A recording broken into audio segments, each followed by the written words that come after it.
अब रोक नहीं सकती थी, बालक भी था, गोद भी थी, तब करने चले गए। 105 वर्ष और 50 वर्ष समाधि में 155 वर्ष का साथ था। आज पति तप करने चले गए, मन नहीं लगा देवभूति का, कहां जाकर तप करेंगे, कौन भोजन देगा।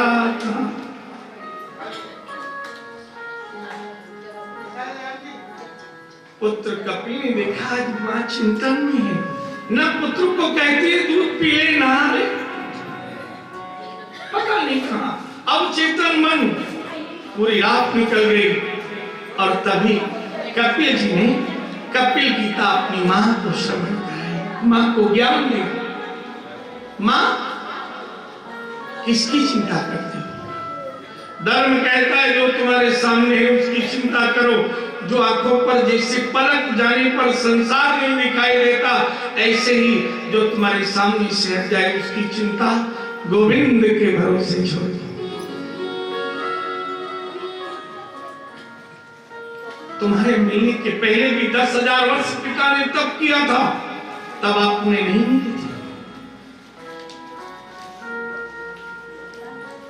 थी। स्त्री और पुरुष का मिलन जन्म से नहीं होता, यौवनावस्था में मिलन होता है और वृद्धावस्था में विछुड़न। पहले कोई जाए कोई आए, मिलन और विछुड़न जगत की रीति और नीति है। प्रीति कैसी? परमात्मा ने बचपन में जब निर्बल थे तो मां दे दी, और बुढ़ापे में जब निर्बल हो गए तो बेटे और पोते दे दिए। सारी व्यवस्था कर रखी है। मां चिंता कैसे? पुत्र चिंता यही है, कहां होंगे, कहां भोजन करेंगे, सर्दी गर्मी कौन रक्षा करे। तुम्हारे पिता को मैं भूल नहीं पा रही हूं। मां याद जिसे रखना चाहिए हम उससे भूल जाते हैं। यही है माया, जो निश्चित है ये संसार छोड़कर जाना है, पर इस संसार की याद जब तक होश में है भुलाना थोड़ा कठिन है। जिसे छोड़ना है, छोड़कर जाना है, उसी के संग्रह में लगे हुए। अति तृष्णा परोव्याधि। मां मन को जिसने ये काया दी, जो इस काया के बाद भी इसकी रक्षा करेगा, उसकी याद नहीं भुलानी चाहिए, और ये उसी की याद भुला देता है। पुत्र में कैसे याद करूं? और तब पुत्र को देखकर मां कहती है मैं नहीं भुला पा रही। पुत्र कहते मां अपने 9 कन्याओं को भी जन्म दिया था, वो 9 ऋषियों के साथ चली गई, आपने उनको बुलाया। ऐसे ही मेरे पिता तप करने चले गए, उन्हें बुलाओ। बोले नहीं,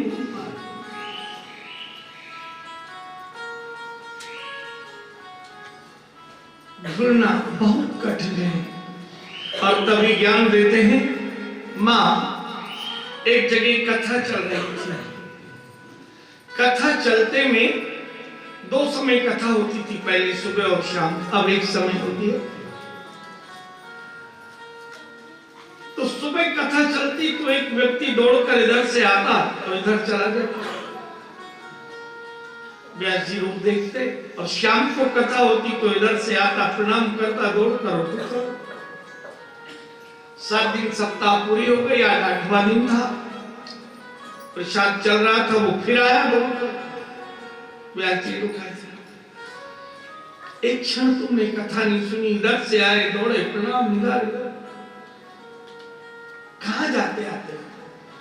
बोले व्यास जी बात ऐसी, इधर मेरा घर है, मेरी माता पिता पत्नी रहते हैं, इधर मेरी दुकान है, मैं ठीक समय घर से निकलता हूँ ताकि माता पिता को चिंता ना रहे, ठीक समय पर ग्राहक मुझे खोजे नहीं, मैं दुकान पहुंच जाता हूँ, शाम को ठीक समय दुकान बंद करता हूँ, ठीक समय घर पर, थोड़ा दौड़कर मैं आपको प्रणाम भर कर लेता हूँ, पास में घर, पास में दुकान। मेरी माता पिता पत्नी मुझे बहुत चाहते हैं, मेरे ग्राहक मुझे बहुत चाहते हैं। व्यास जी बोले बेटा तुझे भ्रम हो गया है। व्यास जी लगता है आपके परिवार में माता पिता है नहीं, इसलिए आप ऐसा कह रहे हो, पत्नी पुत्र नहीं। व्यास जी बोले तुझे भ्रम हुआ है। बोले मैं सच्चा हूं, आपको भ्रम हुआ है। व्यास जी बोले बेटा दुकान रोज खोलता है? बोले रविवार को आधे दिन खोलता हूं, बाकी रोज। बोले ठीक है बेटा, कल ही रविवार है, दुकान बंद होगी दोपहर बाद। बोले हाँ। बोले ऐसा करना, ये एक जड़ी ले जाओ, इसको तुम ठीक 3 बजे अपनी खाक में दबाकर आंगन में ले जाना। तुम्हारे शरीर में श्वास चलेगी नहीं, लेकिन तुम जीवित रहोगे और केवल सुनना, शरीर तुम्हारा हिल नहीं पाएगा। अब उसने ठीक 3 बजे वो जड़ी दवाई और आंगन में ले गया। सांस नहीं चली, कान लगाया, जोर जोर से मां रोने लगी, पिताजी रोने लगे, पत्नी रोने लगी। और जैसे ही माता पिता पत्नी जोर जोर से रो, तो गांव में अभी भी प्रेम होता है, पाड़ पड़ोसी सब आ गए। ठीक 3:10 पर वो व्यास जी सामने से निकले। बोले भाई इस घर में क्यों रोना हो रहा है? पड़ोसी बोला उस घर का।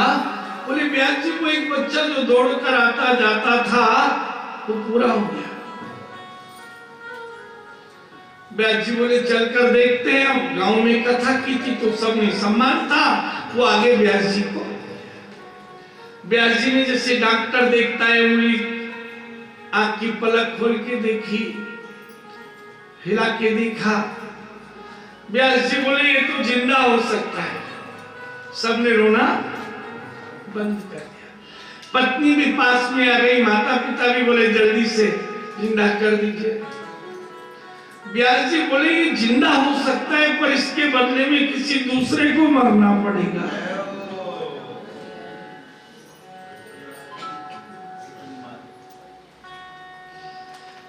आप तो इसकी मां हो, बहुत रो रही थी और बूढ़ी हो गई हो, बच्चा बहुत पिताजी को देख लेंगे, आप बदले में चली जाओ। बोले चली तो जाती, इन बूढ़े बाबा की सेवा कैसे छोड़ूं? तो मेरे माता पिता ने इनके हाथ में मेरा हाथ दिया है, कब उठते हैं, क्या खाते हैं, कब क्या दवा देनी मुझे पता है। बूढ़े पिताजी से कहा चले जाओ, माँ को बेटा बहू रख लेंगे। बोले चले तो जाता है, इस बूढ़ी का ध्यान कौन रखेगा? और कैसे भरोसा करें कि बच्चे ध्यान रखेंगे? पत्नी बहुत रो रही थी, उससे कहा बेटा ऐसा करो, एक माँ को और पिता को पुत्र मिल जाएगा। तुम बहुत रो रही थी। बोले अभी तो मेहंदी भी हाथों में, थोड़े दिन पहले तो शादी हो गई। बोले व्यास जी आप एक कृपा कर दो, आपके आगे पीछे तो कोई है नहीं, एक पति मिल जाएगा, एक माँ को पुत्र मिल जाएगा, एक पिता को पुत्र मिल जाएगा। व्यास जी बोले ना, कृपा करो ना, आप तो संत हो। बोले ठीक है मैं 15 दिन की। बोले 15 दिन बाद फिर क्या 15 दिन में होगा, इतना लंबा जीवन, आप तो पूरी उम्र देगा। बोले 6 महीने देखो, 6 महीने में कैसे महाराज? आप तो कृपा निधान हो, आपके श्राद्ध पिंडदान सब हम करेंगे, आप चिंता मत करो। व्यास जी बोले तो ठीक है, सबसे का आंख बंद करो। सबने आंख बंद की, धीरे से वो जड़ी निकाल ली, वो उठ के खड़ा हो गया, उसने सब सुन लिया। व्यास जी जाने लगे तो वो व्यास जी के साथ चल दिया कि आज मेरी आंखें खुल गई, जिन्हें मैं अपना समझता था आज उन्होंने सुख के सब साथी दुख में न को मेरे तेरा नाम एक साचा दूजा सुख के सब साथी दुख में न को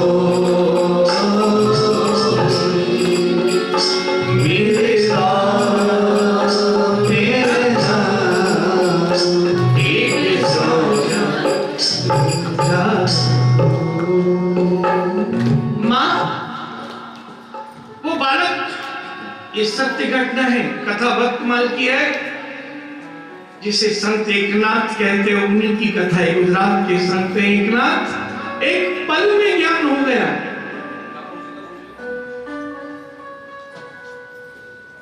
एक क्षण में घर बार छोड़कर पत्नी छोड़कर चले गए, संत बन गए। मां कितना भी कोई अज्ञानी हो, वो भी मन को परिवर्तित कर सकता है। एक बच्चा जन्म लेते ही मां से प्रेम करता है, थोड़े दिन में वही पिता से, वही परिवार से, वही मित्रों से, वही माया से प्रेम करने लग जाता है। मन से मन को तोलिए, दो मन कबाहू ना होए। मां एक गांव में व्यास जी कथा कह रहे थे, और कथा कहते कहते में उन्होंने कहा, यदि किसी को भगवान के दर्शन करना हो तो कथा के बाद शाम को मेरे पास आए, मैं साधन बताऊंगा, साधन करने से दर्शन।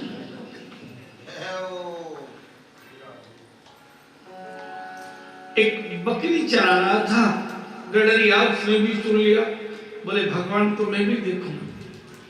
शाम को व्यास जी के पास आए, बोले व्यास जी मुझे भी दर्शन करना है, क्या करूं? बोले बेटा ऐसा करो, हर मंगलवार को भगवान हनुमान जी को प्रणाम किया करो, चांद परिक्रमा कर लिया करो, दर्शन हो गया। तो मैं तो पढ़ा लिखा ही नहीं हूं, मंगल कब आता है कब जाता है मुझे पता ही नहीं, क्या मुझे सीखना पड़ेगा?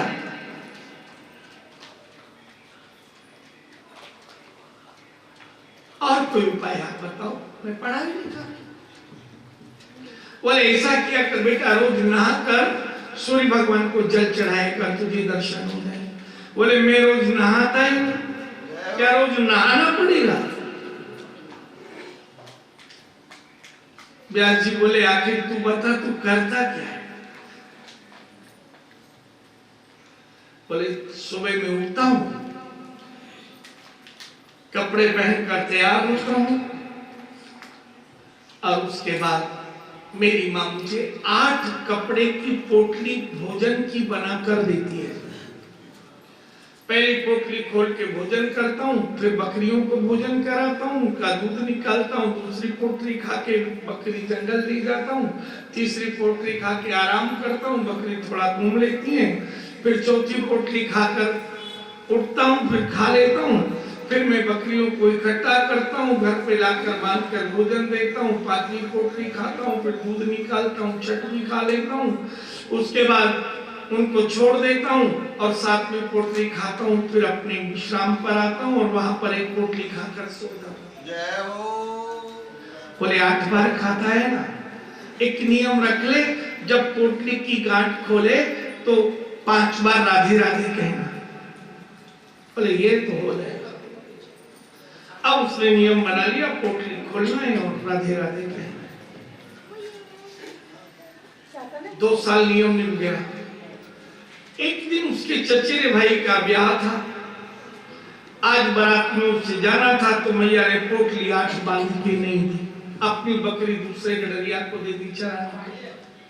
अब चाचा के लड़के का ब्याह, तो उसी के साथ साथ गए, जैसा नियम, बैलगाड़ी से बारात गई दूसरे गांव में बारात, फिर दूल्हा तैयार हुए, फिर बुलाने वाले आए, तब दूल्हा बन के गए और वहां जयमाला हुई, फिर बारात को बिठाया गया, पत्तल में 1-1 लड्डू रखा, फिर पूड़ी रखी, रायता रखा, सब्जी रखी। परोसगारी पूरे होते ही एक व्यक्ति आया, उधर का कन्या पक्ष का बोला, जी मौसा, अब इसे तो लग रही थी सुबह से भूख, 5-6 पोटली खाने का टाइम हो गया।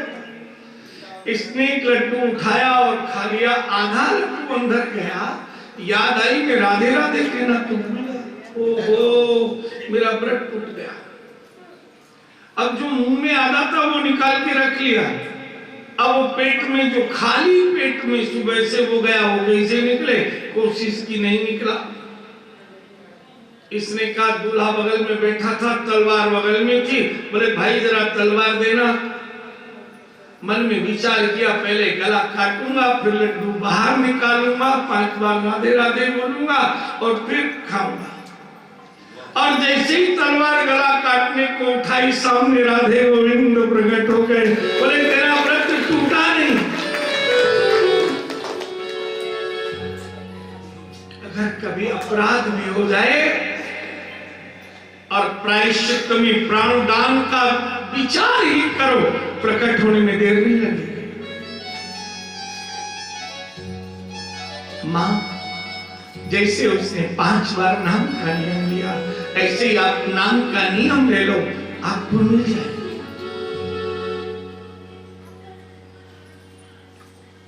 मां, ये शरीर 25 तत्वों से मिलकर बना है। 5 ज्ञानेंद्रियां, 5 कर्मेंद्रियां, 5 प्राण, 5 प्रकार के स्थूल तत्व, पृथ्वी जल वायु अग्नि आकाश, 4 अंतः चतुष्टय मन बुद्धि चित्त अहंकार और 25वीं आत्मा, तब इसका निर्माण हुआ। और इस 25 तत्वों के शरीर में एक तत्व है जिसका नाम चित्त है। वो जहां लग जाए 24 तत्वों को अपने साथ ले जाता है। अब चित्तने का भागवत करानी है तो घनश्याम को करानी पड़ेगी। अब चित्तने इतने लोगों से कहा कथा सुनने चलो, अपना अपना काम छोड़ के आ गए कथा सुनने। इतने ही लोग तो नहीं है, पर जिनके चित्त ने दृढ़ता से कहा कि हमें जाना है, और जो लोग कथा सुनने आते हैं 4 घंटे, घर के काम में कोई कमी नहीं, सारे काम भी होते रहेंगे और 4 घंटे मिल जाएंगे। और कथा पूरी होने के बाद वो 4 घंटे घर में उसी प्रकार पूरे हो गए। चित्त और मां, ये चित्त तो दर्पण की भांति है। जब तक कोई ज्ञानी गुरु नहीं मिलेगा तब तक चित्त के स्वभाव को हम नहीं पहचानेंगे और हमारे जीवन में क्षणे रुष्टा, क्षणे तुष्टा, रुष्टा तुष्टा, क्षण क्षण, एक क्षण में प्रसन्न, एक क्षण में दुख। एक आप लोग पहले या अब भी जब खिचड़ी बनाते हैं तो खतबत की आवाज आती थी, और जब आवाज आनी बंद, इसका मतलब तैयार, पूरी पक कर तैयार हो चुका। तो जीवन में तुमको जब तक कोई सतगुरु नहीं मिलेगा, चित्त के स्वभाव को नहीं बताएगा, तब तक खतबत खतबत बनी रहेगी। और जैसे ही गुरु कृपा मिली और वो खिचड़ी पकी और व्यथा खत्म, जीवन कथामय, आनंदमय, रसमय, ज्ञानमय, गुणमय होगा। मां को कहते हैं, मां, एक गांव में बालक रहता था माता पिता के साथ। छोटी आयु में पहले ब्याह करते थे। बगल के गांव की एक कन्या से उसका विवाह कर दिया। चाची ने लड़की को कहा, भतीजे जिसका ब्याह हुआ, आज पहली बार तुम बहू से मिलने जाओगे, बहू से कहना कोई एक इच्छा जो तुम्हारे मायके में तुम्हारे पिता ने पूरी नहीं की हो, वो मुझे बता देना, मैं उस इच्छा को पूरा करूंगा, मैं तुम्हारा पति हूं। और वो जो कहे हाँ कर लेना।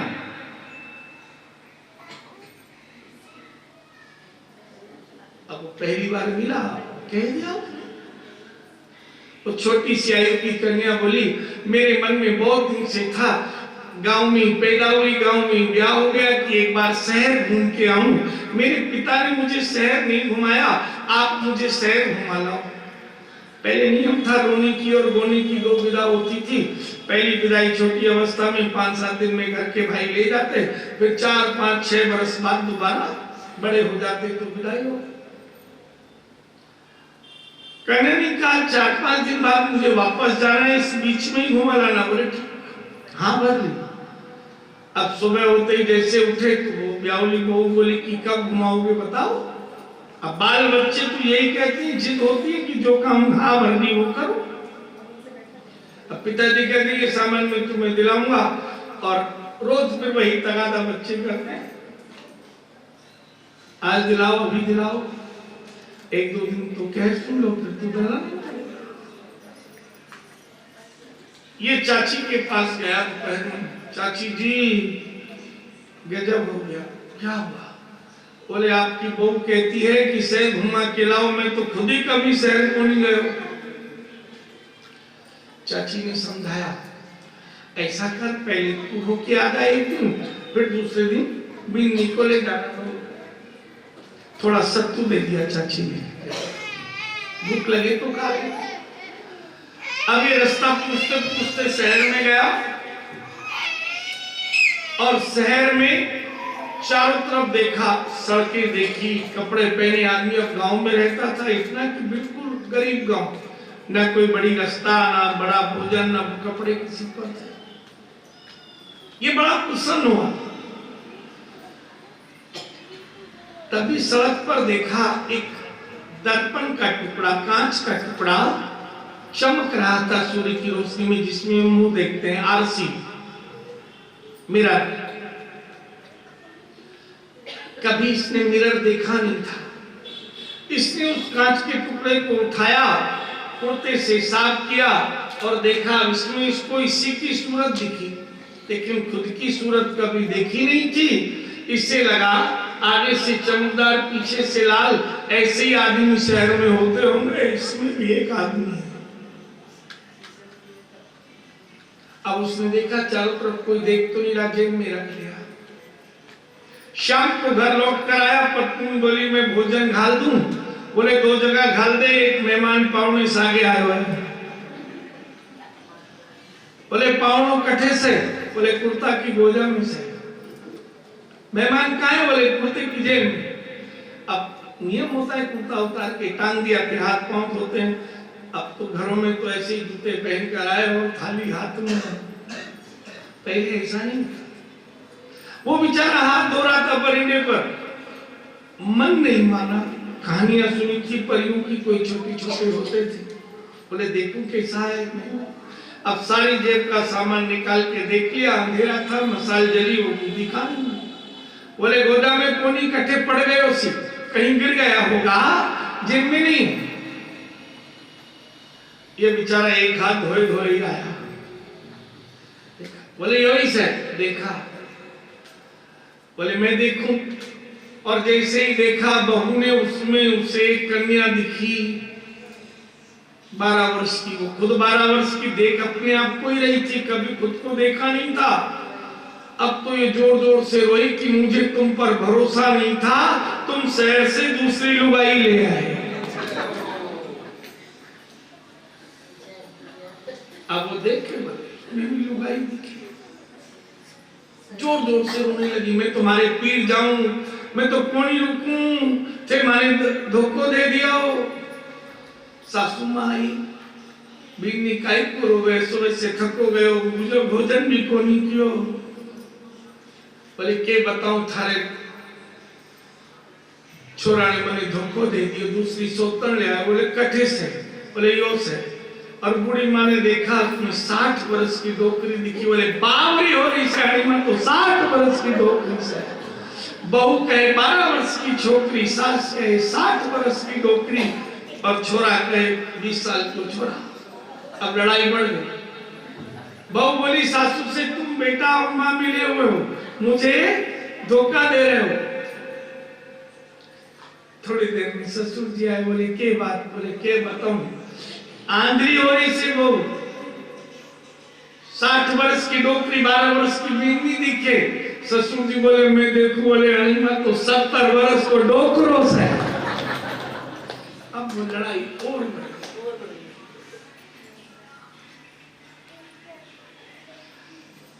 बाबूजी कहते हैं 70 वर्ष का डोकरा, माँ कहती है 60 वर्ष की बूढ़ी, और बहू कहती है 12 वर्ष की छोरी, छोरा कहता है 20 वर्ष का छोरा। लड़ाई बढ़ गई। छोरी ने सारा अपना सामान उठाया गेट के बाहर। अब गांव में ऐसा हो तो लोग सुलझाने के लिए पाड़ पड़ोसी कोशिश करते हैं। एक बालक आया, भाभी साहब के बात, बोले थारे भाई ने धोखो दे दियो, सोतन लिया। बोले कटे से, हाथ में कस के पकड़ी थी उसका, बोला यो से ये तो खूब हंसा। बोले भाभी साहब देखो अणी में कुछ कोनी, देखो थे थाने ही देख रहे हो, साड़ी की देखो किनारी ऐसी है, आपकी नोट पिन जैसी नोट पिन, आप जैसे खाने की कर्ण फूल, आप इतनी सुंदर हो, आपने अपने आप को देखा नहीं है, अब तो ये खूब हंसी। तो जैसे अज्ञान में उस दर्पण के स्वभाव को बिना जाने क्लेश हो रहा था, ऐसे हमारे जीवन में जब तक हम इस चित्त की गति को नहीं जानते, चित्त के व्यवहार को नहीं जानते, तब तक जीवन में सुख और दुख का अनुभव, कलह, कष्ट इसमें डूबे रहते हैं। और जिस दिन चित्त के स्वभाव को 100 रुपए गिर गए, बड़ा दुख हुआ, आज किसका मुंह देखा, 100 रुपए गिर गए, दूसरे 100 आते ही याद भूल गए, और किसी दिन 100 मिल गए, बोले आज किसका मुंह देखा, वो उसी का मुंह देखेंगे, वो 100 रुपए मिलेंगे। अरे न मिलने में प्रसन्नता हो, न जाने में दुख होगा। प्रसन्नता यदि मिलने में होगी तो जाने में भी दुख होगा। जो मिले मेरे गोविंद ने मुझे संभालने के लिए दिया, जितनी कृपा उन्हें परिवार पर करनी है उनकी सबके हिस्से का दिया है। मैं अपना अकेला अधिकारी नहीं। मन में ये भाव आए हमारे, मैंने कहा ठीक है, मैं चित्त के स्वभाव को संभाल लूंगी, और समाधि लगा ली, सदेह वैकुंठ को प्रस्थान किया। पुनः कथामृत में वर्णन करते हैं, कश्यप जी का विवाह पूर्णिमा नाम की स्त्री से हुआ, विरज और विश्वास नाम के पुत्र हुए। एक कन्या हरि ऋषि को ब्याई गई, अत्रि ऋषि को अनुसुया नाम की कन्या ब्याई गई। और तभी परीक्षित ने कहा, अत्रि ऋषि के घर में अनुसुईया जी से तो तीनों देवताओं का अवतार हुआ था। सुखदेव जी कहते हैं, राजा परीक्षित, अत्रे ग्रहे सुरश्रेष्ठा जगत स्थित उत्पत्त्यंत हेतवे ताम चिकीर्षताम दाता एतादाख्यायि मे गुरु। गुरुदेव मुझे बताओ तीनों अवतार क्यों लिया? कथामृत में वर्णन करते हैं, एक बार तीनों देवता वैकुंठ में इकट्ठे हुए, भगवान शिव, विष्णु और ब्रह्मा। और तभी भगवान शिव ने कहा, हम त्रिदेव कहलाते हैं, सारे संसार का सारा सुख हमारे पास है, हम सारे सुख के स्वामी हैं। भगवान नारायण मुस्कुराए, बोले जो सुख जगत में है वो देवताओं पर नहीं है। भगवान ब्रह्मा जी ने कहा, नारायण बताओ ऐसा कौन सा सुख है जो जगत में है और हम त्रिदेव के पास नहीं है? तभी भगवान नारायण ने कहा, हम तीनों की कोई माँ नहीं है, हमें किसी ने लाड़ नहीं कराया, मातृत्व का सुख नहीं मिला, किसी की गोद में नहीं रहे, कोई पिता नहीं है, किसी के कंधे पर नहीं चढ़े, न पिता का लाड़ मिला, न माँ की ममता का प्यार मिला। जब बालक माँ की गोद में होता है तो नींद आ जाती है, बिल्कुल निश्चिंत। हम सदैव चिंतन में रहते हैं। ब्रह्मा जी बोले तो हम भी माता पिता बनाएंगे, वो सुख हम भी पाएंगे जो संसार में है। भगवान नारायण बोले, हम माता पिता का सुख पा तो लेते, लेकिन हम सब विवाहित हैं, तीनों की पत्नियां हैं, और माता पिता का सुख वही पाए जिसकी पत्नी चाहे। नहीं तो पत्नी कहती है माता पिता ने सुख ले लिया ब्याह से पहले, अब तो सारे सुख का अधिकार हमारा है। तो कह देती है कई कन्याएं, मैंने तुम्हारे लिए अपने माता पिता भाई बहन घर द्वार छोड़ दिया, क्या तुम मेरे लिए इतना भी नहीं कर सकते कि अपने माता पिता घर द्वार को छोड़ दो? जितना मैंने किया है उतना तो करो।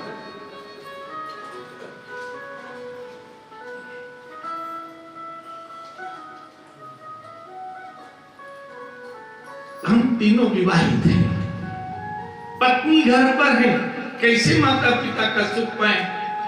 ब्रह्मा जी बोले एक उपाय है, मेरे पुत्र नारद से कह देते, वो ऐसी लड़ाई कराएंगे तीनों के घर में कि हमारी पत्नियां हमें घर से बाहर निकाल देंगे। अब नारद जी को बुलाया गया, समझाया गया कि ऐसा काम करो कि ऐसी लड़ाई हो जाए पति पत्नी में कि घर से हमारी पत्नियां हमें निकाल दी, माता पिता का सुख पाएंगे। तीनों देवता अपने अपने पहुंच गए कैलाश पर्वत पर, भगवान शिव ब्रह्मलोक में ब्रह्मा। थोड़े दिन बाद नारद जी सबसे पहले कैलाश पर गए। सती मुख का दर्शन कर रही थी, शिव समाधि में थे। नारायण नारायण करते गए, बगल में बैठ गए। समाधि में शिव जी अचानक मुस्कुराते, कभी रोते कभी हंसते।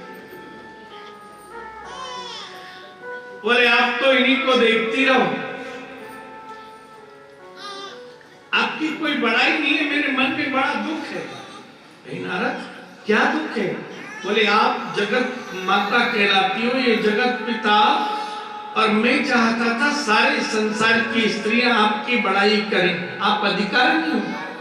लेकिन पृथ्वी पर एक अत्रि ऋषि की पत्नी अनसुईया है, गृहस्थी नारियां उनका नाम लेकर श्रृंगार की वस्तु धारण करती हैं।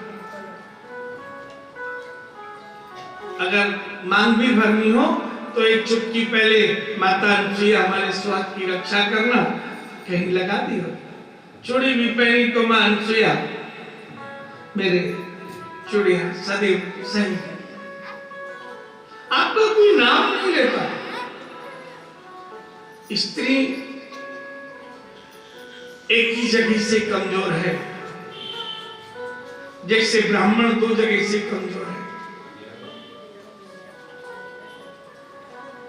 परशुराम जी सारी पृथ्वी को जीत लेते, लेकिन पंडित जी की कमजोरी पता थी, जो छोड़े क्षत्रिय रह जाते, वो निमंत्रण देते, बढ़िया खिलाते, चरण दबाते, और फिर कहते आप इसका क्या करोगे, बच्चे छोटे हैं पाल लेंगे, आप थोड़ी खेती। 21 बार क्षत्रियों ने ले ली, केवल भोजन करा के चरण दबाते। ऐसे स्त्रियों में एक कमजोरी है, उसका नाम है ईर्ष्या। घर में झगड़ा करना हो तो केवल इतना कह दो, तुम्हारे हाथ के खाने में स्वाद ही नहीं है। मैं गया था मित्र के घर, इतना स्वादिष्ट भोजन, फिर खा लो दूसरे दिन भोजन। अब तो वहीं जाओ, वहां अच्छा मिलता है। ईर्ष्या। ऐसी भी स्त्री है जिसका सम्मान और बड़ाई है। मैं तो समझती थी सब मेरा ही सम्मान करते होंगे। बोले क्या बताऊं, बड़ा दुख है मुझे तो, झूठ मूठ की सिसकी भर ली। कोई बात नहीं नारद, मैं ठीक कर लूं। शिव जी उठे समाधि से, बोले आपको पता है कि पृथ्वी पर एक स्त्री अत्रि ऋषि की बहुत बड़ाई होती है? भगवान शिव जी बोले हम रहते हैं कैलाश पर, वो पृथ्वी पर, हमारी क्या होने दो ना। नहीं नहीं, आप संहार के देवता हो, आपने उसे अब तक समाप्त क्यों नहीं किया? शिव जी बोले उसकी तो आयु ही नहीं घट रही। जितनी देर स्त्री पति सेवा में रहती है, ब्रह्मा जी आयु नहीं जोड़ते, क्योंकि पति पत्नी मिलकर ब्रह्मा के द्वारा नई सृष्टि का प्रजनन करते हैं, जन्म देते हैं। स्त्री इसीलिए आप देखेंगे संसार में अधिक बूढ़ी होकर जीवित रहती हैं, कि जितनी देर 9 महीने गर्भ में बच्चा रहता है, वो ब्रह्मा जी आयु नहीं जोड़ते। जितने समय स्त्री बच्चे को दूध पिलाती है वो आयु ब्रह्मा जी नहीं जोड़ते। पहले 8-10 बच्चे होते थे, 4-5 साल तक दूध पीते, 40-50 साल ऐसी उम्र बढ़ जाती। स्त्रियों को पता चला वो बस एक या वो बोले बूढ़े नहीं होना, कमर झुका के नहीं चलना। बोले उनकी तो आयु नहीं घट रही। बोले या तो वो ही रहेगी या मैं ही रहूंगी, अब आप विचार करो, नहीं तो मैं चली। आपने मेरे लिए किया ही क्या है? वो तो मैं ही हूं जो साथ में रह रही हूं, दूसरी होती तो छोड़ देती। शिव जी बोले मैंने ऐसा क्या किया? और तब सती कहती है सृष्टि को बचाने विषपान कर लिया। मुझसे नहीं पूछा, जहर पी लूं, समाधि में चले गए बिना कहे।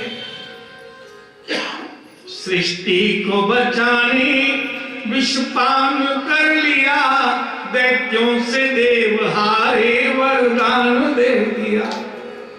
अब की तो बात अटकी मेरी भी यही है, अनुसुईया सी पतिव्रता नारी नहीं। वरदान दे देते हो दैत्यों को, देवता हार जाते हैं और यहां वहां घूमते, फिर भी मैं निभा रही। मैं चली।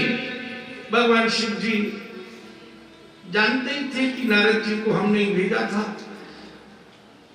बोले मैं जाता हूं। बोले जब तक अनसुईया रहे घर मत आना। बोले बिल्कुल नहीं।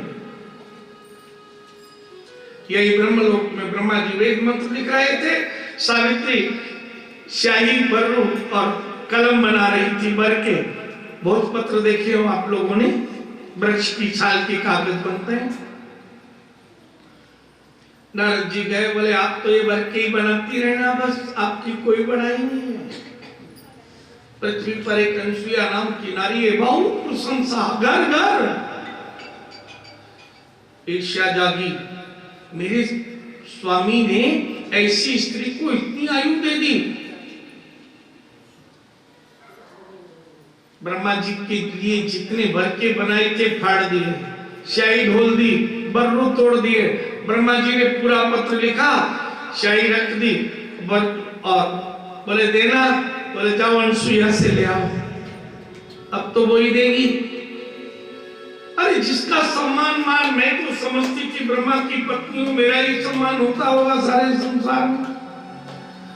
ब्रह्मा जी ने भी यही कहा कि मैं उनका कुछ नहीं बिगाड़ सकता, पति सेवा में लीन रहती हैं। पति समाधि में गौ का दूध पत्ते पर रखा केले के और धीरे से नासिका में श्वास ली, उसी से दूध पी लिया और समाधि अटल चलती रही। प्रतिपल सेविका बनकर।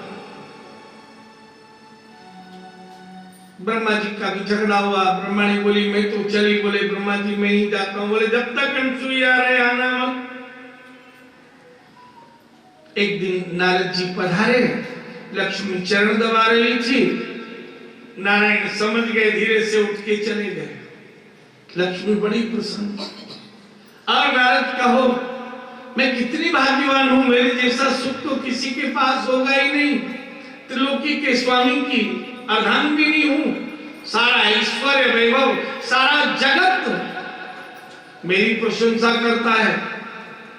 नारद जी बोले आप अपने मन में ही विचार करती रहो, आपकी प्रशंसा जगत में नहीं होगी। पृथ्वी पर एक अनसुईया नाम की स्त्री है, उसकी बड़ी प्रशंसा है। और सारी वार्ता बता दी। अच्छा, मैं तो समझती थी मेरी ही प्रशंसा होती होगी।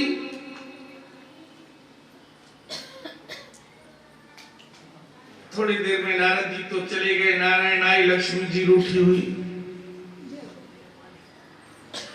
भगवान नारायण ने पैर भी लंबे कर लिए पर दवाई में। आपको पता है पृथ्वी पर एक अनसुईया नाम की स्त्री। बोले हाँ, उसकी बहुत प्रशंसा है। वो पृथ्वी पर, हम वैकुंठ में। बोले मैं चाहती हूँ मेरी प्रशंसा होनी चाहिए। बोले क्या करोगी, अपनी प्रशंसा उसी की रहने दो ना। या तो वही रहेगी या मैं रहूंगी। वो तो मैं निभा रही हूँ, दूसरा होता तो छोड़ देता। भगवान नारायण बोले मैंने क्या किया, बोले आपने मुझे कहीं मुंह दिखाने लायक नहीं छोड़ा, आप ऐसे। बोले क्या किया? बलि से न छल से भूदान ले लिया, बलि से न छल से भूदान ले लिया। पृथ्वी का दान छल से लिया, इतने से पैर दिखाए और लोग की नाप ली। कितने बड़े आप कपटी और छलिया हो, क्या कहूं आपसे तो कोई कहता नहीं, मुझे सुना है। बलि से न छल से भूदान ले लिया, वृंदापति वृंदा के साथ क्या ना किया। वृंदा के पति जालंधर का रूप लेकर पहुंच गए और मैं कितनी लज्जित हूं, किसी को कैसे मुंह दिखाऊं जिसका पति दूसरा रूप धारण करके दूसरी नारी के पास जाता हो, क्या मुंह दिखाए। फिर भी मैं निभा रही हूं। अब की तो बात अटकी मेरी भी यही है, अनसुया सी पतिव्रता नारी। लक्ष्मी बोली मैं चली, नारायण बोले मैं ही कुछ करता हूं। बोले जब तक अनसुया रहे त्रिदेव मिले, ब्रह्मा विष्णु शिव इकट्ठे हुए। बोले अब बेफिक्र हैं, घर वालियों ने घर से निकाल दिया, अब माता पिता का सुख प्रेम से पाएंगे। बोले माँ के सामने जब भी जाओ ना तो भूखे बनकर जाना चाहिए, माँ पेट देखती है। और पिता के पास जब भी जाओ तो धनवान बनकर जाना चाहिए। बताइए क्या खर्च करना है? पिता पॉकेट देखते हैं, सेठ बनकर। तीनों ने बालकों का रूप धारण किया और पहुंच गए और द्वार पर आवाज लगाई, माते भिक्षाम देहि, मां हमें भीख दो। स्त्री का जन्म हो जाए तो बड़ा दुख होता है, विवाह हो जाए क्षणिक सुख, थोड़े दिन में वही कितनी जिम्मेदारी। गर्भ धारण करे थोड़ा सुख, बच्चा जन्म ले थोड़ा सुख, लेकिन जिस दिन बच्चा पहली बार गोद में मां कहता है, बलिहार जाती है वो एकदम पगली की भांति। बोल मां, दूसरे लोग देखते हैं थोड़ी देर बाद बोल लेगा, पर धीरज नहीं है। एक बार दोबारा बोल, मेरे कान में जो रस घुला है वो रस अधूरा है, पूरा बोल मां। ऋषि पत्नी जिसे कभी मां शब्द सुना नहीं, पहली बार मां सुन लिया।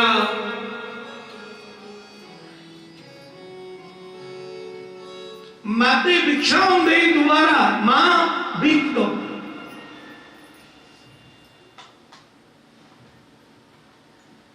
मानस में आता है चिंतन में, जब हनुमान जी विभीषण से मिले और विभीषण से कहा, तब हनुमंत कहा सुन भ्राता, देखी चाह जानकी मां। विभीषण जी ने हनुमान जी को देखा और जोर जोर से रोने लगे। अब हम किस कहा है, जानकी मां को देखना चाहता हूं और वो जोर जोर से रोए, हनुमान जी को देखें। हम किसी के विषय में पूछे, कोई रोने लग जाए तो क्या लगता है वो पूरा हो गया होगा। रोए, देखे रोए। हनुमान जी ज्ञानी नामाग्रगण्यमाज, ज्ञान की गति। चुप भैया विभीषण, मुझे देखकर क्यों रोते हो? बोले इसलिए रो रहा हूं कि मेरे तीन भाई हैं, रावण, कुंभकर्ण, कुबेर, लेकिन कभी किसी ने भ्राता नहीं कहा। मेरे कान तरस गए थे, आज पहली बार इन कानों ने भ्राता शब्द सुना है। ये प्रेम बिंदु बाहर निकलता है। इतना बताओ हनुमान, तुमने मुझे मन से भ्राता कहा या व्यवहार से कहा? हनुमान बोले मैंने भ्राता मन से कहा है, मैं निभाऊंगा। इतना सुनते ही फिर हनुमान जी को देखे, फिर रोए, देखे और रोए। बोले अब क्यों रोते हो? बोले हम कैसे भाई हैं,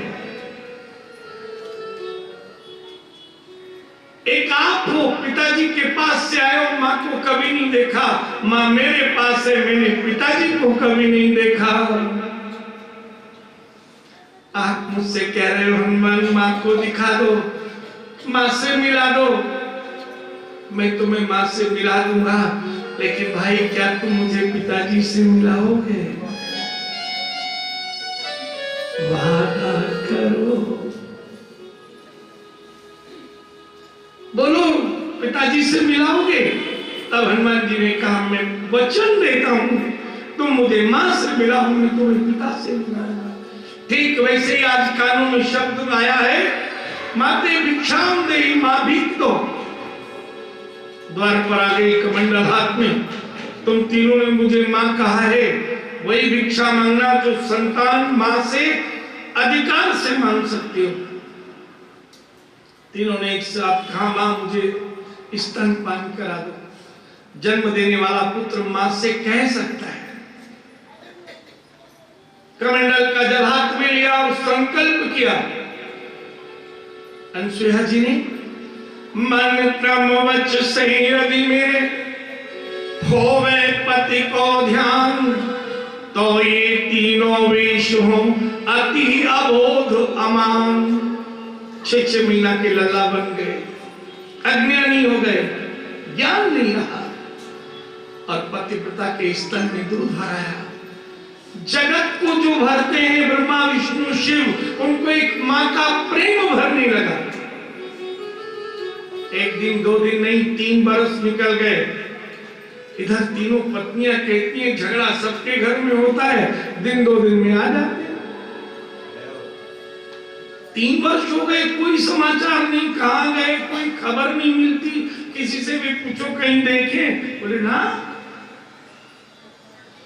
एक दिन नारद जी नारायण नारायण करते आए कैलाश पर, सती बोली ओ घर फोड़ा।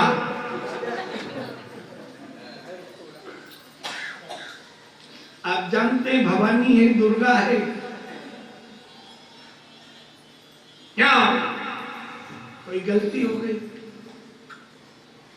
तुम्हारे बाबा कहाँ हैं, कब आएंगे? बोले कभी नहीं आएंगे। अब कोई पत्नी पूछे पति कब आए और कोई कहे नहीं आएंगे, इसका मतलब दूसरा घर बसा लिया होगा। एक ही बात है। बोले कभी नहीं आएंगे। कहाँ है? बोले अकेले नहीं है, मेरे पिता ब्रह्मा और विष्णु भी हैं। तीनों माता अनसुईया जी के पास गए हैं और उन्होंने बालक बना दिया है। तपबल से स्तनपान करते हैं, और जब तक बच्चा मां का दूध पीता है तब तक उसे किसी की याद।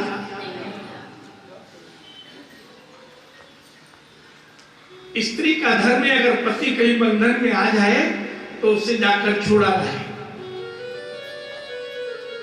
बोले ऐसा करो, बुलाकर लाओ लक्ष्मी जी को भी और सावित्री को भी। ले आए। तीनों ने आज्ञा दी, बताओ कहाँ है उनका आश्रम? बोले दूर से बताऊंगा, पास में नहीं जाऊंगा। बोले ठीक। अब तीनों देवियां पतियों को बंधन छुड़ाने पधारी। तीनों बालक खेल रहे थे, दूर से बता दिए वही तीनों हैं। तीनों बड़ी प्रसन्न हुई। अब किसी का पति 24 घंटे लोडिंग रिवॉल्वर रखता हो, पत्नी उससे लड़ सकती है क्या? सच बताना। और किस दिन खाली हाथ मिल जाए फिर तो बढ़िया आरती उतरे। तो जिनके हाथों में शंख चक्र गदा पद्म रहते थे, जिनके हाथों में त्रिशूल था, वो आज खाली हाथ थे। तीनों ने कहा छोटे से बालक बने, जाएंगे अपने अपने घर, ऐसे ही पकड़ के ले जाएंगे छोटे छोटे। पहले बहुत डर के रहती थी, अब इनको डरा के रखेंगे। थोड़ी आगे आई, लक्ष्मी बोली मैं तो नहीं उठाऊंगी। क्या हुआ? बोले मैं तो पहचान नहीं पा रही, गलती से शिव जी को उठा ले रही या ब्रह्मा जी को, तो अदल बदल हो गए। तो सती बोली मैं भी नहीं पहचान पा रही। सावित्री बोली मैं भी नहीं। और तभी सावित्री बोली मेरे वाले की तो पहचान है, जैसे मैं पास में जाऊंगी वो वेद मंत्र बोलने लग जाएंगे, वो मेरे वाले। लक्ष्मी बोली वो तो मेरे पास भी पहचान है, जैसे ही मैं पास में जाऊंगी वो लग जाएंगे, वो मेरे वाले होंगे। चल लो। सती बोली तब तो मैं भी वो समाधि में आ जाएंगे वो मेरे वाले, पास में चले। अब झनर मनर दोपहर को समय, हीरे जवाहरात चमचमाचम होने लगी, चौंधियाना उठने लगा। अब बालकों ने चमक कभी देखी नहीं थी, और जैसे ही वो हिलती झुलती आगे गई, मणिमालाएं थी, नवरत्न का श्रृंगार था देवियों का। बच्चों ने पीछे देखा, तीनों ऐसी लगी जैसे पकड़ने कोई भूतनी आ रही हो। दौड़ के भागे और झट मां अनसुया के आंचल में घुटनों में मुंह छिपा लिया, बचाओ बचाओ। दौड़ी दूर भागे ब्रह्म बालक कुटी की ओर, दौड़ी दूर भागे बालक कुटी की ओर। तुम्हारा मां ब्रह्माणी जग दीनी दिखाई री, तुम्हारा मां ब्रह्माणी जग दीनी दिखाई री। रोवे घबरावे आनंद छुपावे, बचाओ हमन माई, बचाओ हमन माई, बचाओ हमन माई। रोए घबराए कांपने लगे। और पत्नियां, पत्नी निहारत प्रेम दृष्टि सो अपने पति। देखो कैसे हमारी ओर आते थे, मां के प्रेम में कितना डूब गए हैं कि हमसे विमुख हो गए। पत्नी निहारत प्रेम दृष्टि सो अपने पति, सती और भागे बचाओ हमन माई, बचाओ हमन। हे मां बचाओ। अनसुईया जी ने तीनों स्त्रियों को, सौभाग्यवतियों को देखा। बोले कोई जंगल में रास्ता भटक गई हो, गृहस्थी लग रही हो, कहां जाना है? बोले यहीं आई है। आश्रम का अर्थ होता है आओ और श्रम करो। क्या करो? कार सेवक बनो।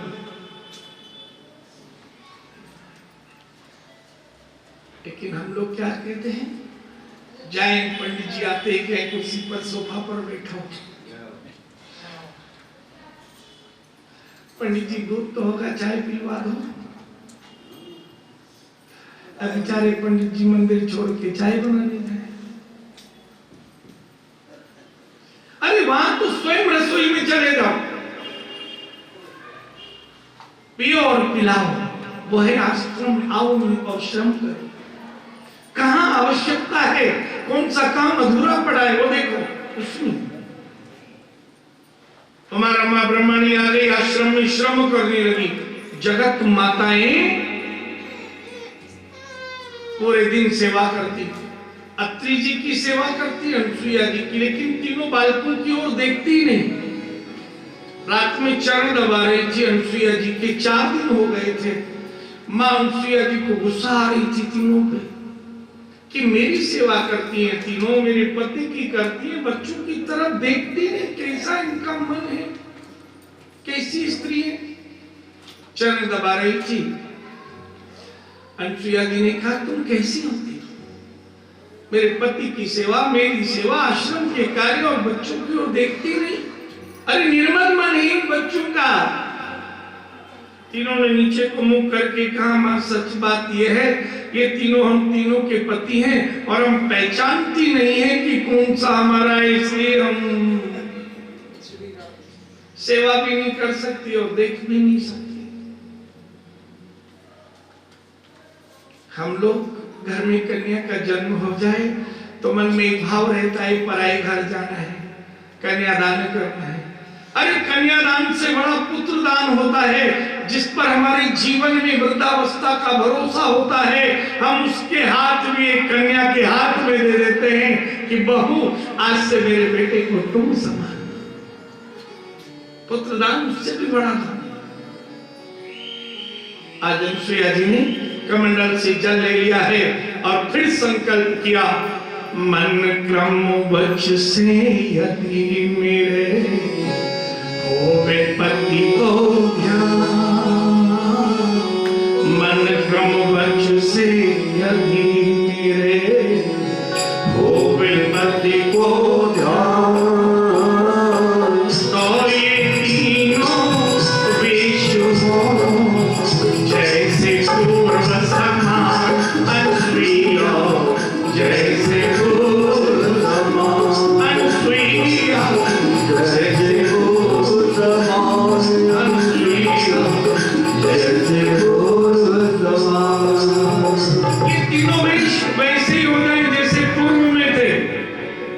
विष्णु शिव बन गए, शिव के साथ सती, विष्णु के साथ रमा और ब्रह्मा के साथ सावित्री, त्रिदेव और तीनों देवियां। प्रकाश हो गया आश्रम में, समाधि टूट गई अत्रि ऋषि की। देखा मैं तो जन्म भर तप भी करता रहा और पत्नी के सामने त्रिदेव। तीनों ही बालक कहते हैं मां वरदान मांगो। हमारा नियम है अगर आप नहीं मांगोगी तो हम अपने धाम नहीं जा पाएंगे। किसी को दर्शन देते हैं तो वरदान देकर ही विदाई होती है। आज मां कहती है, एक माई तो होती है जो केवल बच्चों को देती है, कभी लेती नहीं है। जो लेती है वो मां नहीं होती। तन देती है, प्राण में से प्राण देती है, रक्त को दूध बनाकर पिलाती है, व्रत जप दान धर्म सब संतान को दे देती है, उसका फल मेरे पुत्र को मिले। मां मां होती है। मैं मां होकर कैसे मांगू? तीनों पुत्र बोले मां हमारा नियम टूट जाएगा। हम दिल्ली महानगर में कथा सुन रहे हैं। हमारे पास में एक नगर है फरीदाबाद। यहाँ एक मुस्लिम फरीद संत रहते थे, उन्हीं के नाम पर वो नगर। एक बार एक बूढ़ी मां जिसका बेटा बाहर पैसा कमाने गया हुआ था, उसका जन्मदिन था, गरीब थी, 2 जलेबी खरीद कर लाई और संत फरीद से कहा बाबा ये जलेबी खाकर मेरे बेटे को दुआ दे, आज उसका जन्मदिन है, अल्लाह ताला उसे सलामत रखे। उस फकीर ने रोजा रखा हुआ था। जैसे हम कथा सुन रहे मार्गशीर्ष मास में, ऐसे ही मुस्लिम में रमजान का महीना होता है, वो महीने में रोजे रखता है। हमारी वर्ष 12 महीने की होती है, मुस्लिम वर्ष 11 महीने की होती है। बोले ले जा मां अपनी जलेबी, आज मैं तेरे बेटे के नाम की जलेबी नहीं खा सकता, मैंने रोजा रखा हुआ है। वो मां रो पड़ी, मैं कितनी अभागन हूं, एक संत की दुआ भी मेरे बेटे के भाग्य में नहीं है, वो भी अभागा है। आंख के आंसू। उस फरीद संत से देखे नहीं गए। बोले मां ला मैं तेरी जलेबी खाऊंगा, मेरा अल्लाह भले ही रूठ जाए पर एक मां का दिल टूटने नहीं दूंगा। और उसने वो जलेबी लेकर खाई। ऐसे ही आज कह रही अनुसुईया, मैं मां होकर भी मांगूंगी, मेरा वचन टूटे पर पुत्रों का मर्यादा रहे, पुत्रों का वचन न टूटे। मैं मांगूंगी, पर वही मांगूंगी जो एक मां अधिकार से मांग सकती है। मैंने तुमको स्तनपान तो कराया है, लेकिन मैंने तुम्हें तन से गर्भ में रखकर जन्म नहीं दिया।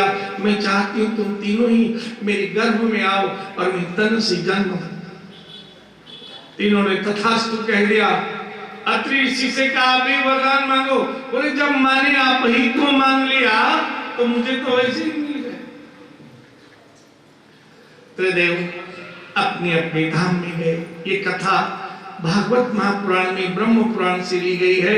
ये कथा इसलिए है कि माता पिता हमें परमात्मा ने दिए हैं और वो सुख दिया है जो स्वयं उन्होंने प्राप्त नहीं किया, और उस सुख को पाने के लिए वो भी पृथ्वी पर अवतार लेते हैं कि माँ का ममत्व ममता और पिता का समत्व लाड़। कथामृत में वर्णन करते हैं देवहूति की 9 कन्याएं हुई। कपिल का अवतार 9 भक्ति के रूप है। जब तक 9 प्रकार की भक्ति नहीं होगी तब तक ब्रह्म का मिलन नहीं होगा। विस्तार से हम प्रहलाद कथा में भक्ति की 9 कन्याओं का वर्णन सुनेंगे। दूसरी कन्या अति रुचि प्रजापति को ब्याही गई, यज्ञ भगवान का अवतार हुआ। तीसरी कन्या प्रसूति राजा दक्ष को ब्याही गई, 7 कन्याओं को जन्म दिया। राजा परीक्षित कहते हैं मैंने सुना है दक्ष ने अपनी कन्या शिव से ब्याही और उनसे वैर भी किया, और उस वैर में मस्तक भी दक्ष का काटा गया। और इतना ही नहीं, पिता के यज्ञ में पुत्री ने भी देह को समाप्त किया। ऐसा क्यों हुआ? सुखदेव जी कहते हैं, राजा परीक्षित, दक्ष का जन्म ब्रह्मा के मन से हुआ था और मन में भूख होती है सम्मान की। एक बार देवताओं की सभा में दक्ष को सभापति बनाया गया, और जो कभी कभी सभापति बनते हैं और कहीं श्रेष्ठ स्थान पर बने तो बड़ा अभिमान जागता है। अब मन में तो अभिमान होता ही है। नियम से सभासद पहले आते हैं, सभापति बाद में। ये अलग बात है कि सैन्य धर्मशाला में श्रोता बाद में आए, वक्ता पहले आवे, पर वैसे नियम तो यही है। ये सभा में देर से पहुंचे और जैसा नियम था, सभापति थे, सबने खड़े होकर सम्मान किया। जो कभी कभी सभापति बनता है वो ध्यान से देखता है कौन कौन खड़े होकर मेरा सम्मान कर रहा है, कौन कौन नहीं। ब्रह्मा और शिव बैठे रहे, मालिक की सबने सम्मान किया। दक्ष ने विचार किया, ब्रह्मा तो मेरे पिता हैं, उनसे तो सम्मान की इच्छा नहीं रखनी चाहिए, पर ये मेरे दामाद अपने कुटुंब सहित मेरे यहाँ आए, मैंने पूरे परिवार का सम्मान किया। इनके भाई, चाचा, मामा, मौसा, जिसको जो जो ये कहते थे, इष्ट मित्र, बंधु बांधव, दास दासी तक की मैंने सम्मान किया, और मैं आ गया तो मेरा ही अपमान सहा नहीं गया। दक्ष ने कहा, सभासदों बैठ जाओ। आपने देखा ये जो नाम का शंकर है देखने में ही भयंकर है। शमशान में रहकर शमशान वासियों से व्यवहार करने वाला, ये मुर्दों की भस्म लपेटने वाला, मुर्दों की कंठमाला पहनने वाला, मरे हुए मृत चर्म को लपेटने वाला, मरे हुए सिंह पर चर्म पर बैठने वाला, भूत प्रेत पिशाचों के साथ रहकर इसका स्वभाव भी भूत प्रेत पिशाच जैसा ही हो गया है। नागों की माला पहनने वाला, नाग स्वभाव जैसा ही। कोई दूध पिलाए तो भी बदले में विष दे। मैंने इतना सम्मान दिया, इसने आज मेरा अपमान कर दिया। मैं इस सभापति पद से आदेश देता हूं, आज के बाद यदि त्रिलोकी में कोई भी देव लोक का देवता यदि भगवान शिव को बुलाएगा तो मैं उसे श्राप दूंगा, कोई भी शिव को सम्मान न दे। अनेक प्रकार के दुर्वचन कहे। सभा नहीं हुई, उठकर चले गए। 10 वर्ष तक देवलोक में कोई मंगल उत्सव नहीं हुआ। दक्ष ने विचार किया, शिव के भय से कोई मंगल उत्सव नहीं कर रहा, मैं ही क्यों ना मंगल उत्सव करूं। उसने सभी ब्राह्मणों को, देवताओं को, ऋषियों को आमंत्रण दिया, लेकिन भगवान शिव को निमंत्रण भी नहीं दिया और पत्रिका में लिख भी दिया, इस यज्ञ में भगवान शिव और सती को नहीं बुलाया जाएगा। 60 कन्याएं थी, अनेक दामाद, 27 कन्या अकेले चंद्रमा से भी आई थी, 13 धर्म से। तो जितने दामाद थे, शिव का ही सम्मान होता था, तो और कन्याएं बड़ी दुखी रहती थी कि हमारे पति का हमारे पिताजी सम्मान नहीं करते। अब शिव का अपमान हो गया था, तो दूसरी 59 कन्याओं को लगा अब तो हमारे पति को सम्मान जरूर मिल जाएगा। तो जानबूझकर कैलाश पर्वत के ऊपर से विमान में निकलने लगी। ये बहन भी गई, चंद्रमा भी गए, धर्म भी गए, सब सच कर जा रहे हैं। सूत, बंदीगण, मागध, गंधर्व, देवताएं, देवनायिकाएं शिव जी को समाधि से उठाया। बोले आपको पता है आज त्रिलोकी में कहीं मंगल उत्सव हो रहा है। शिव जी बोले आज मैंने बड़ा सुंदर रामचरित्र देखा है, मैं सुनाता हूं। बोले मुझे कुछ नहीं सुनना, पहले बताएं त्रिलोकी में हो क्या रहा है। भगवान शिव बोले पिता भवनोत्सव पर, तुम्हारे पिता के घर में उत्सव हो रहा है। बोले हमारे पास कोई समाचार नहीं है, ना हमें बुलाया नहीं। बोले बुलाया नहीं वहां तक तो ठीक है, उस आमंत्रण पत्र में लिखा है हम दोनों को नहीं बुलाया गया, क्योंकि खबर दे देते ना लोग कि देखो ऐसे लिखा, इसे तुम अपना मानते हो, तुम्हारा ही है।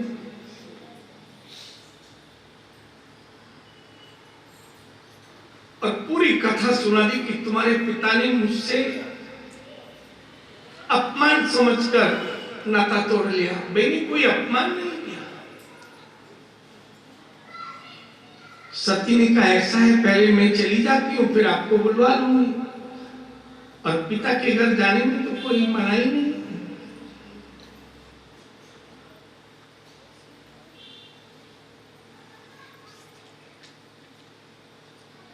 भगवान शिव बोले देखो तुम्हारे पिता ने 59 बहनों को बुलाया है। दक्ष सकल निज सुता बुलाई, दक्ष सकल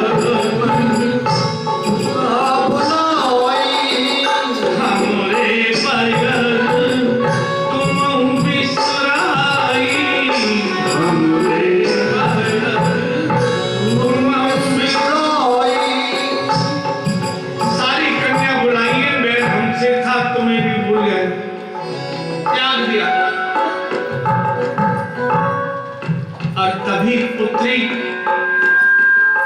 पिता प्रेम में पति को ही ज्ञान देती है। बोले आता ही नहीं, क्या मुझे सीखना पड़ेगा?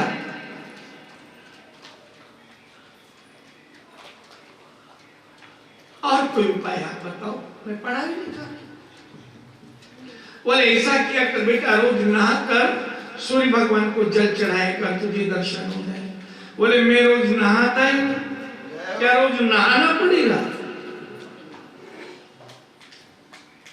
व्यास जी बोले आखिर तू बता तू करता क्या है? बोले सुबह में उठता हूं, कपड़े पहनकर तैयार होता हूं, और उसके बाद मेरी मां मुझे 8 कपड़े की पोटली भोजन की बनाकर देती है।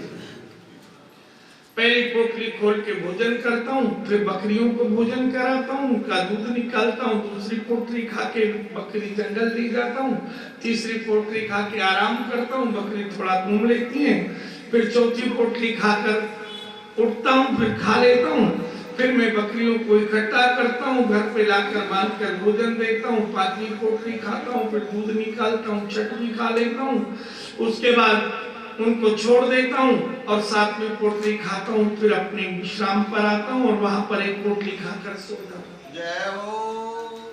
बोले 8 बार खाता है ना, एक नियम रख ले, जब पोटली की गांठ खोले तो 5 बार राधे राधे कहना। बोले ये तो हो जाएगा। अब उसने नियम बना लिया, पोटली खोलना है और राधे राधे कहना। 2 साल नियम निभ गया। एक दिन उसके चचेरे भाई का ब्याह था, आज बारात में उससे जाना था, तो मैया ने पोटली 8 बांध के नहीं दी, अपनी बकरी दूसरे गडरिया को दे दी चराने। अब चाचा के लड़के का ब्याह, तो उसी के साथ साथ गए, जैसा नियम, बैलगाड़ी से बारात गई दूसरे गांव में बारात, फिर दूल्हा तैयार हुए, फिर बुलाने वाले आए, तब दूल्हा बन के गए और वहां जयमाला हुई, फिर बारात को बिठाया गया, पत्तल में एक लड्डू रखा, फिर पूड़ी रखी, रायता रखा, सब्जी रखी। परोसगारी पूरे होते ही एक व्यक्ति आया, उधर का कन्या पक्ष का बोला जी मौसा, अब इससे तो लग रही थी सुबह से भूख, 5-6 पोटली खाने का टाइम हो गया। इसने एक लड्डू उठाया और खा लिया, आधा लड्डू अंदर गया, याद आई मैं राधे राधे कहना तो भूल गया, ओहो मेरा व्रत टूट गया। अब जो मुंह में आधा था वो निकाल के रख लिया, अब वो पेट में जो खाली पेट में सुबह से वो गया, वो कैसे निकले, कोशिश की नहीं निकला। इसने कहा, दूल्हा बगल में बैठा था, तलवार बगल में थी, बोले भाई जरा तलवार देना। मन में विचार किया, पहले गला काटूंगा, फिर लड्डू बाहर निकालूंगा, 5 बार राधे राधे बोलूंगा और फिर खाऊंगा।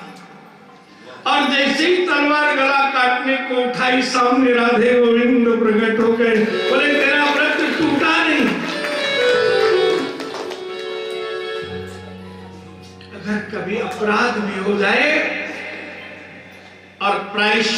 प्राणदान का विचार ही करो, प्रकट होने में देर नहीं लगेगी। मां, जैसे उसने 5 बार नाम का नियम लिया, ऐसे ही आप नाम का नियम ले लो, आपको मिल जाए।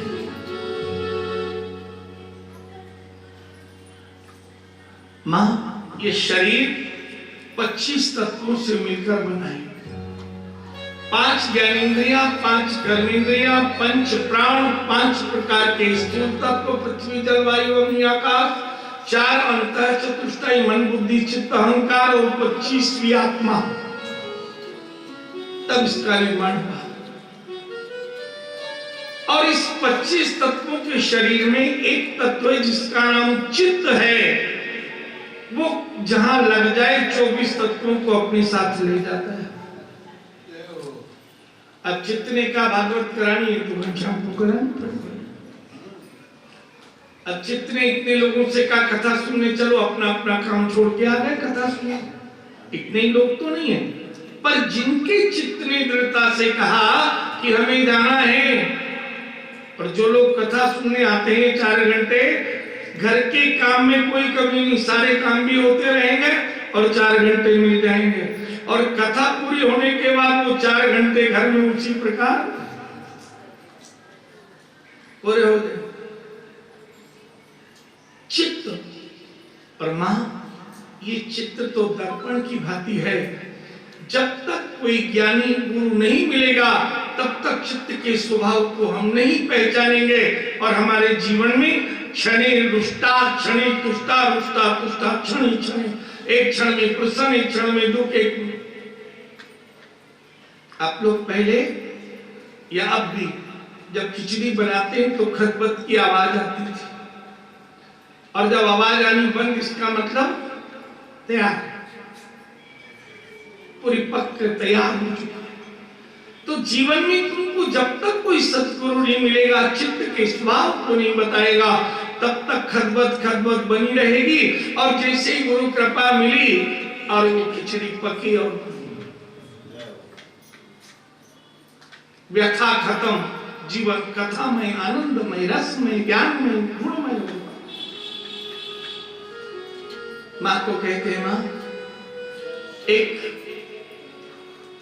गांव में बालक रहता था माता पिता के साथ।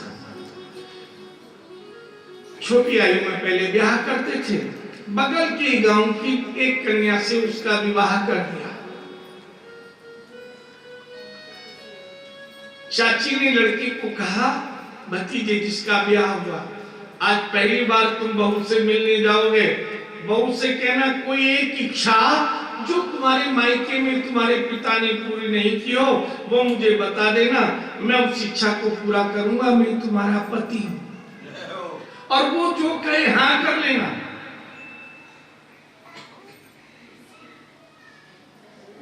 अब वो पहली बार मिला, कह दिया। वो छोटी सी आयु की कन्या बोली, मेरे मन में बहुत दिन से था, गांव में पैदा हुई, गांव में ब्याह हो गया कि एक बार शहर घूम के आऊं। मेरे पिता ने मुझे शहर नहीं घुमाया, आप मुझे शहर घुमा लाओ। पहले नियम था रोने की और गोने की 2 विदा होती थी। पहली विदाई छोटी अवस्था में 5-7 दिन में घर के भाई ले जाते, फिर 4-5-6 बरस बाद दोबारा बड़े हो जाते तो विदाई हो। कहने ने कहा 4-5 दिन बाद मुझे वापस जाना है, इस बीच में ही घुमा लाना। बोले हाँ भर। अब सुबह होते ही जैसे उठे तो वो ब्यावली बहू बोली कि कब घुमाओगे बताओ। अब बाल बच्चे तो यही कहते हैं, जिद होती है कि जो काम हाँ भरनी वो करो। अब पिताजी कहते हैं ये सामान मैं तुम्हें दिलाऊंगा, और रोज फिर वही तगादा बच्चे करते हैं, आज दिलाओ, अभी दिलाओ, 1-2 दिन तो कह सुन लो, फिर तो दिला। ये चाची के पास गया दोपहर में, चाची जी गजब हो गया। क्या हुआ? बोले आपकी बहू कहती है कि शहर घुमा के लाओ, मैं तो खुद ही कभी शहर को नहीं गया। चाची ने समझाया, ऐसा कर पहले तू होके आ जाए एक दिन, फिर दूसरे दिन बिन्नी को ले जाना। थोड़ा सत्तू दे दिया चाची ने, भूख लगे तो खा ले। अब ये रास्ता पूछते पूछते शहर में गया और शहर में चारों तरफ देखा, सड़कें देखी, कपड़े पहने आदमी। अब गांव में रहता था इतना कि बिल्कुल गरीब गांव, ना कोई बड़ी रास्ता, ना बड़ा भोजन, ना कपड़े किसी पर थे। ये बड़ा प्रसन्न हुआ। तभी सड़क पर देखा एक दर्पण का टुकड़ा, कांच का टुकड़ा चमक रहा था सूर्य की रोशनी में, जिसमें मुंह देखते हैं, आरसी, मिरर। कभी इसने मिरर देखा नहीं था। इसने उस कांच के टुकड़े को उठाया, कुर्ते से साफ किया और देखा इसमें इसको इसी की सूरत दिखी, लेकिन खुद की सूरत कभी देखी नहीं थी। इससे लगा आगे से चमकदार, पीछे से लाल, ऐसे ही आदमी शहर में होते होंगे, इसमें भी एक आदमी है। अब उसने देखा चारों तरफ कोई देख तो नहीं रहा, जेब में रख लिया। शाम को घर लौट कर आया, पत्नी बोली मैं भोजन घाल दूं। बोले 2 जगह घाल दे, एक मेहमान पावने से आगे आए हुए। बोले पावनों कठे से? बोले कुर्ता की गोजा में से।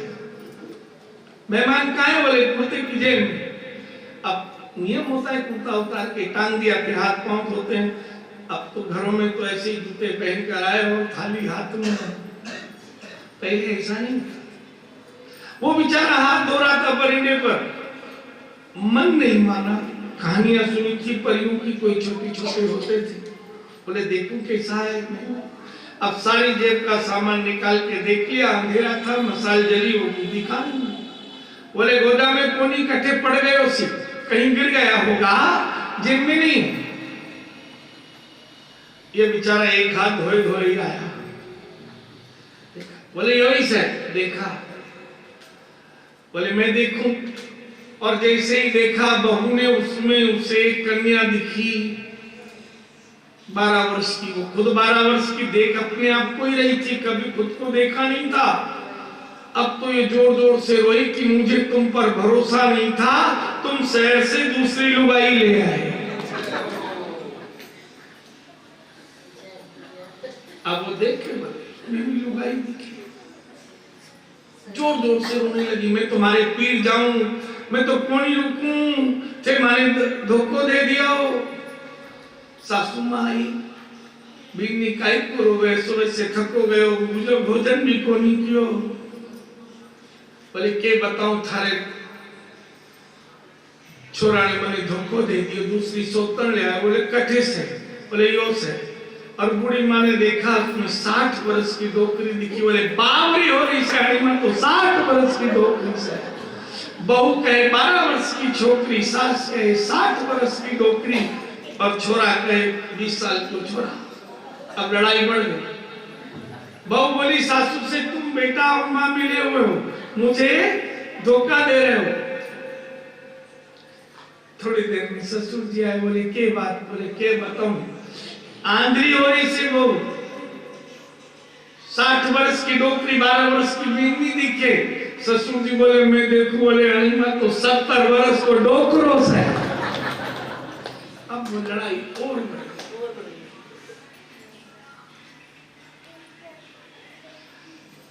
बाबूजी कहते हैं 70 वर्ष का डोकरा, माँ कहती है 60 वर्ष की बूढ़ी, और बहू कहती है 12 वर्ष की छोरी, छोरा कहता है 20 वर्ष का छोरा। लड़ाई बढ़ गई।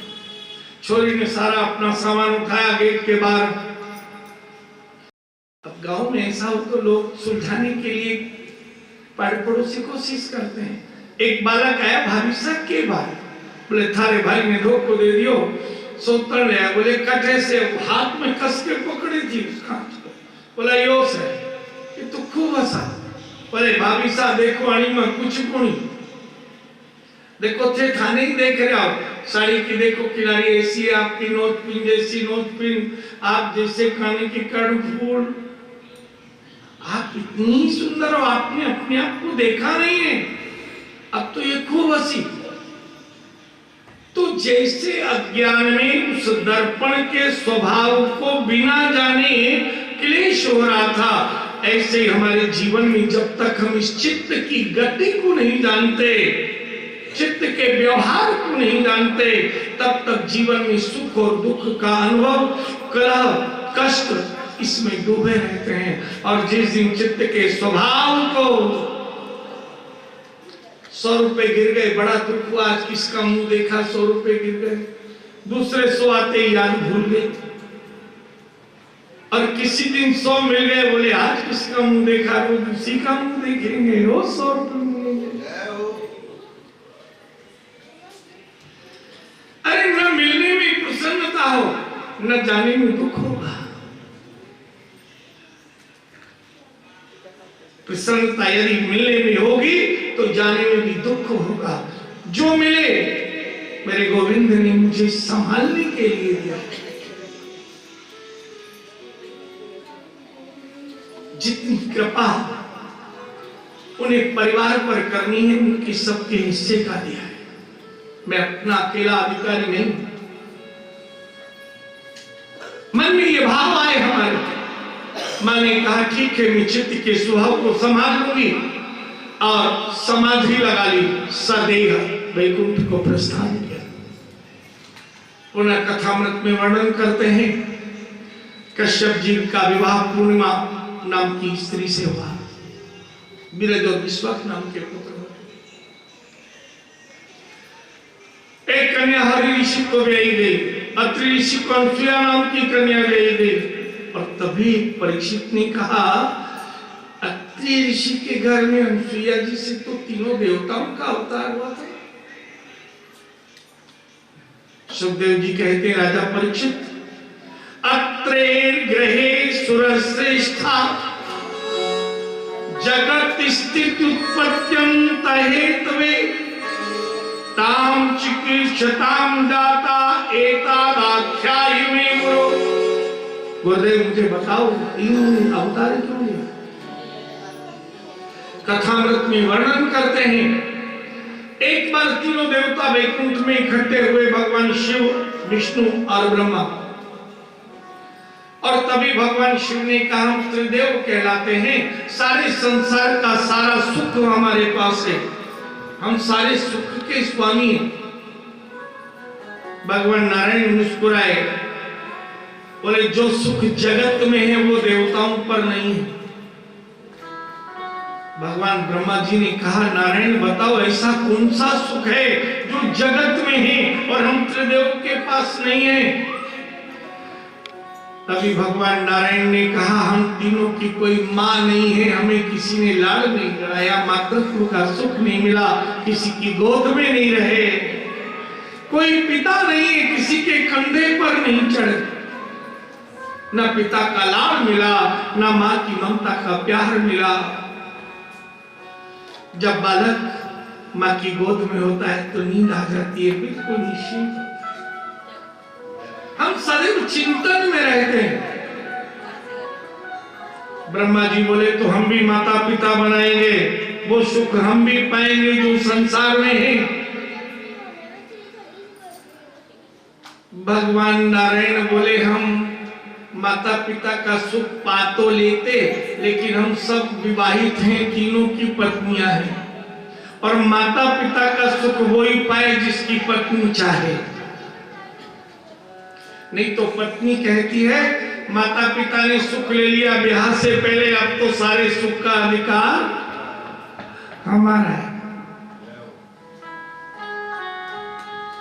तो कह देती है कई कन्याएं, मैंने तुम्हारे लिए अपने माता पिता भाई बहन घर द्वार छोड़ दिया, क्या तुम मेरे लिए इतना भी नहीं कर सकते कि अपने माता पिता घर द्वार को छोड़ दो?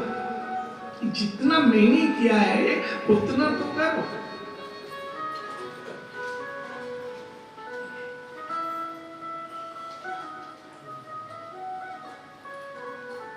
हम तीनों विवाहित हैं, पत्नी घर पर है, कैसे माता पिता का सुख पाए?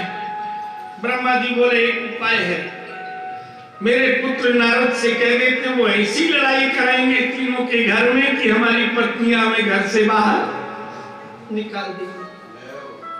अब नारद जी को बुलाया गया, समझाया गया कि ऐसा काम करो कि ऐसी लड़ाई हो जाए पति पत्नी में कि घर से हमारी पत्नियां हमें निकाल दी, माता पिता का सुख पाएंगे।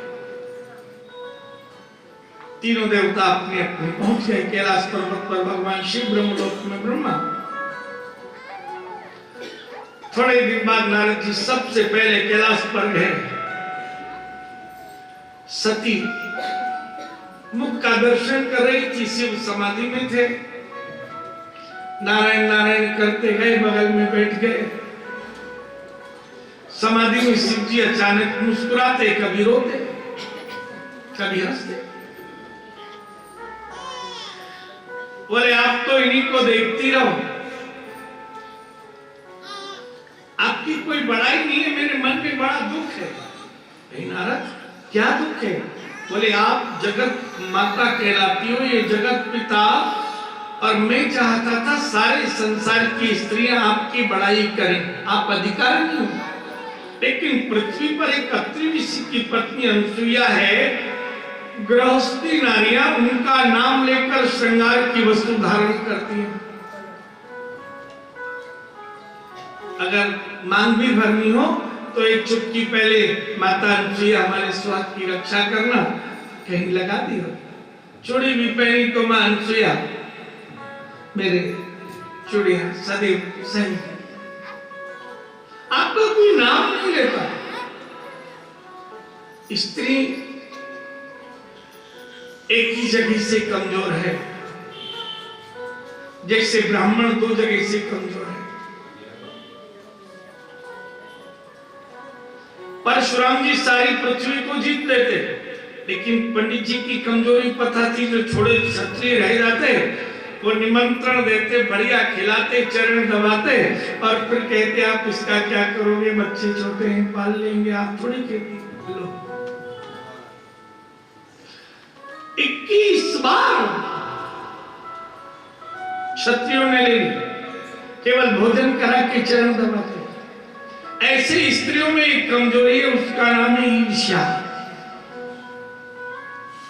घर में झगड़ा करना हो तो केवल इतना कह दो तुम्हारे हाथ के खाने में स्वाद ही नहीं है। मैं गया था मित्र के घर, इतना स्वादिष्ट भोजन, फिर खा लो दूसरे दिन भोजन। अब तो वहीं जाओ, वहां अच्छा मिलता है। ईर्ष्या ऐसी भी स्त्री है जिसका सम्मान और बड़ाई है। मैं तो समझती थी सब मेरा ही सम्मान करते होंगे। बोले क्या बताऊं, बड़ा दुख है मुझे तो, झूठ मूठ की सिसकी भर ली। कोई बात नहीं नारद, मैं ठीक कर लूंगा। शिव जी उठे समाधि से, बोले आपको पता है कि पृथ्वी पर एक स्त्री अत्रि ऋषि की बहुत बड़ाई होती है? भगवान शिव जी बोले हम रहते हैं कैलाश पर, वो पृथ्वी पर, हमारी क्या होने दो ना। नहीं नहीं, आप संहार के देवता हो, आपने उसे अब तक समाप्त क्यों नहीं किया? शिव जी बोले उसकी तो आयु ही नहीं घट रही। जितनी देर स्त्री पति सेवा में रहती है, ब्रह्मा जी आयु नहीं जोड़ते, क्योंकि पति पत्नी मिलकर ब्रह्मा के द्वारा नई सृष्टि का प्रजनन करते हैं, जन्म देते हैं। स्त्री इसीलिए आप देखेंगे संसार में अधिक बूढ़ी होकर जीवित रहती हैं, कि जितनी देर 9 महीने गर्भ में बच्चा रहता है, वो इस ब्रह्मा जी आयु नहीं जोड़ते हैं। जितने समय स्त्री बच्चे को दूध पिलाती है, वो आयु ब्रह्मा जी नहीं जोड़ते। पहले 8-10 बच्चे होते थे, 4-5 साल तक दूध पीते, 40-50 साल ऐसी उम्र बढ़ जाती। स्त्रियों को पता चला वो बस एक या वो बोले बूढ़े नहीं होना, कमर झुका के नहीं चलना। बोले उनकी तो आयु नहीं घट रही। बोले या तो वो ही रहेगी या मैं ही रहूंगी, अब आप विचार करो, नहीं तो मैं चली। आपने मेरे लिए किया ही क्या है? वो तो मैं ही हूं जो साथ में रह रही हूं, दूसरी होती तो छोड़ देती। शिव जी बोले मैंने ऐसा क्या किया? और तब सती कहती है सृष्टि को बचाने विषपान कर लिया। मुझसे नहीं पूछा, जहर पी लूं, समाधि में चले गए बिना कहे। सृष्टि को बचाने विषपान कर लिया, दैत्यों से देव हारे वरदान दे दिया। अब की तो बात अटकी मेरी भी यही है, अनुसुईया सी पतिव्रता नारी नहीं। वरदान दे देते हो दैत्यों को, देवता हार जाते हैं और यहां वहां घूमते, फिर भी मैं निभा रही। मैं चली, भगवान शिव जी जानते ही थे कि नारद जी को हमने ही भेजा था। बोले मैं जाता हूं। बोले जब तक अनसुईया रहे घर मत आना। बोले बिल्कुल नहीं। यही ब्रह्मलोक में ब्रह्मा जी वेद मंत्र लिख रहे थे, सावित्री स्याही बर्रू और कलम बना रही थी भर के। बहुत पत्र देखे हो आप लोगों ने, वृक्ष की छाल के कागज बनते हैं। नारद जी गए, बोले आप तो ये भर के ही बनाती रहना, बस आपकी कोई बढ़ाई नहीं है। पृथ्वी पर एक अनसुईया नाम की नारी है, बहुत प्रशंसा घर घर। ईर्ष्या जागी, मेरे स्वामी ने ऐसी स्त्री को इतनी आयु दे दी।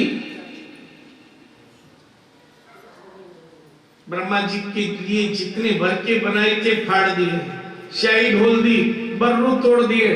ब्रह्मा जी ने पूरा पत्र लिखा, स्याही रख दी और बोले देना। बोले जाओ अनसुईया से ले आओ, अब तो वो ही देगी। अरे जिसका सम्मान मान, मैं तो समझती थी ब्रह्मा की पत्नी हूं, मेरा ही सम्मान होता होगा सारे संसार में। ब्रह्मा यही कहा कि मैं उनका कुछ नहीं बिगाड़ सकता, पति सेवा में लीन रहती हैं। पति समाधि में गौ का दूध पत्ते पर रखा केले के और धीरे से नासिका में श्वास ली, उसी से दूध पी लिया और समाधि अटल चलती रही। प्रतिपल सेविका बनकर। ब्रह्मा जी का भी झगड़ा हुआ। ब्रह्मा ने बोली मैं तो चली। बोले ब्रह्मा जी मैं ही जाता हूं। बोले जब तक अनसुईया रहे आना मत। एक दिन नारद जी पधारे, लक्ष्मी चरण दबा रही थी। नारायण समझ गए, धीरे से उठ के चले गए। लक्ष्मी बड़ी प्रसन्न। और नारद कहो मैं कितनी भाग्यवान हूं, मेरे जैसा सुख तो किसी के पास होगा ही नहीं।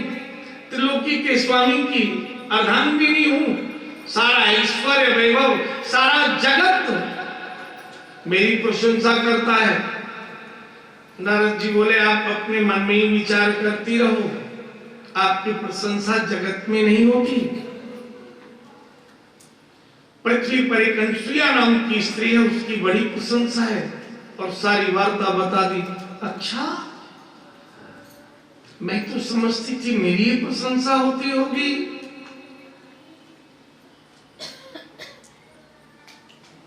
थोड़ी देर में नारद जी तो चले गए। नारायण आई, लक्ष्मी जी रूठी हुई।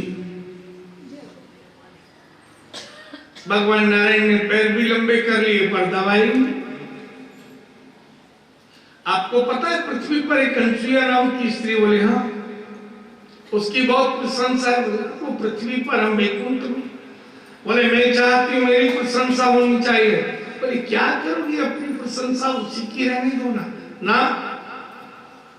या तो वही रहेगी या मैं रहूंगी। तो मैं निभा रही हूँ, दूसरा होता तो छोड़ देता। भगवान नारायण बोले मैंने क्या किया? बोले आपने मुझे कहीं मुंह दिखाने लायक नहीं छोड़ा, आप ऐसे। बोले क्या किया? बलि से न छल से भूदान ले लिया, बलि से न छल से भूदान ले लिया। पृथ्वी का दान छल से लिया, इतने से पैर दिखाए और लोग की नाप ली। कितने बड़े आप कपटी और छलिया हो, क्या कहूं आपसे तो कोई कहता नहीं, मुझे सुना है। बलि से न छल से भूदान ले लिया, वृंदापति वृंदा के साथ क्या ना किया। वृंदा के पति जालंधर का रूप लेकर पहुंच गए और मैं कितनी लज्जित हूं, किसी को कैसे मुंह दिखाऊं जिसका पति दूसरा रूप धारण करके दूसरी नारी के पास जाता हो, क्या मुंह दिखाए। फिर भी मैं निभा रही हूं। अब की तो बात अटकी मेरी भी यही है, अनसुईया सी पतिव्रता नारी नहीं। लक्ष्मी बोली मैं चली, नारायण बोले मैं ही कुछ करता हूं। बोले जब तक अनसुईया रहे हम त्रिदेव मिले, ब्रह्मा विष्णु शिव इकट्ठे हुए। बोले अब बेफिक्र हैं, घर वालियों ने घर से निकाल दिया, अब माता पिता का सुख प्रेम से पाएंगे। बोले माँ के सामने जब भी जाओ ना तो भूखे बनकर जाना चाहिए, माँ पेट देखती है, और पिता के पास जब भी जाओ तो धनवान बनकर जाना चाहिए। बताइए क्या खर्च करना है, पिता पॉकेट देखते हैं, सेठ बनकर। तीनों ने बालकों का रूप धारण किया और पहुंच गए, और द्वार पर आवाज लगाई, माते भिक्षाम देहि, मां हमें भीख दो। स्त्री का जन्म हो जाए तो बड़ा दुख होता है, विवाह हो जाए क्षणिक सुख, थोड़े दिन में वही कितनी जिम्मेदारी। गर्भ धारण करे थोड़ा सुख, बच्चा जन्म ले थोड़ा सुख, लेकिन जिस दिन बच्चा पहली बार गोद में मां कहता है, बलिहार जाती है वो एकदम पगली की भांति। बोल मां, दूसरे लोग देखते हैं थोड़ी देर बाद बोल लेगा, पर धीरज नहीं है, एक बार दोबारा बोल, मेरे कान में जो रस घुला है वो रस अधूरा है, पूरा बोल मां। ऋषि पत्नी जिसे कभी मां शब्द सुना नहीं, पहली बार मां सुन लिया।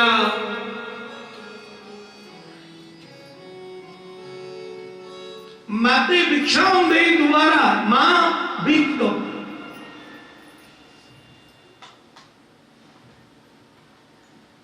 मानस में आता है चिंतन में, जब हनुमान जी विभीषण से मिले और विभीषण से कहा, तब हनुमंत कहा सुन भ्राता, देखी चाह जानकी मां। विभीषण जी ने हनुमान जी को देखा और जोर जोर से रोने लगे।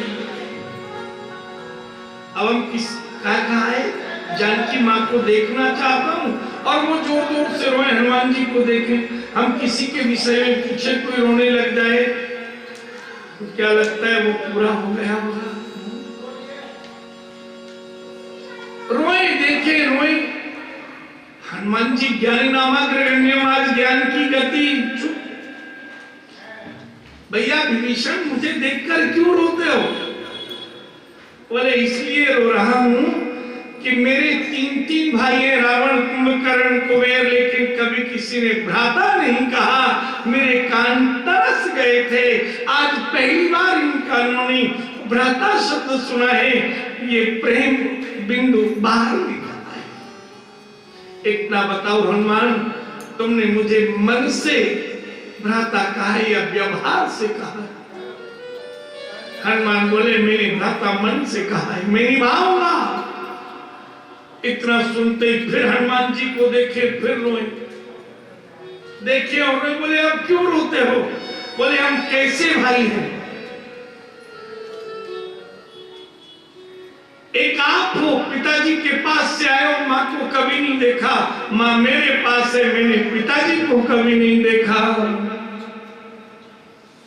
आप मुझसे कह रहे हो हनुमान माँ को दिखा दो, माँ से मिला दो।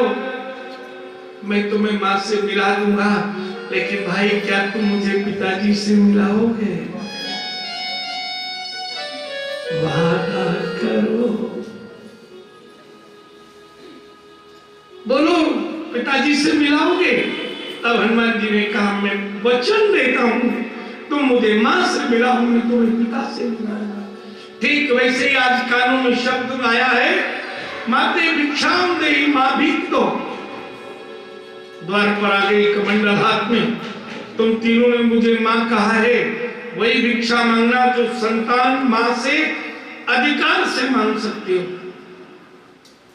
तीनों ने एक साथ कहा मां मुझे स्तनपान करा दो। जन्म देने वाला पुत्र मां से कह सकता है कमंडल का जल हाथ में लिया और संकल्प किया। अनसुईया जी ने मन क्रम वच सही यदि मेरे होवे पति को ध्यान, तो ये तीनों वेश हो अति अबोध अमान। 6 महीना के लल्ला बन गए, अज्ञानी हो गए, ज्ञान नहीं रहा और पतिव्रता के स्तन में दूध भराया। जगत को जो भरते हैं ब्रह्मा विष्णु शिव, उनको एक मां का प्रेम भरने लगा। 1 दिन 2 दिन नहीं, 3 बरस निकल गए। इधर तीनों पत्नियां कहती हैं झगड़ा सबके घर में होता है, दिन 2 दिन में आ जाते हैं। 3 वर्ष हो गए, कोई समाचार नहीं, कहां गए, कोई खबर नहीं मिलती। किसी से भी पूछो कहीं देखे, बोले ना। एक दिन नारद जी नारायण नारायण करते आए कैलाश पर, सती बोली ओ घर फोड़ा।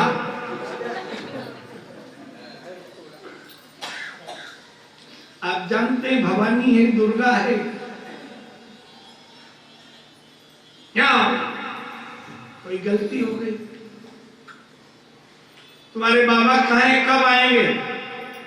बोले कभी नहीं आएंगे। अब कोई पत्नी पूछे पति कब आए और कोई कहे नहीं आएंगे, इसका मतलब दूसरा घर बसा लिया होगा। एक ही बात है। बोले कभी नहीं आएंगे। कहाँ है? बोले अकेले नहीं है, मेरे पिता ब्रह्मा और विष्णु भी हैं।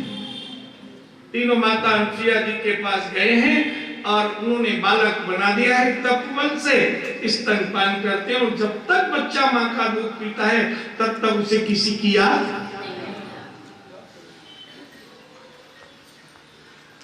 स्त्री का धर्म है, अगर पति कहीं बंधन में आ जाए तो उसे जाकर छोड़ा जाए।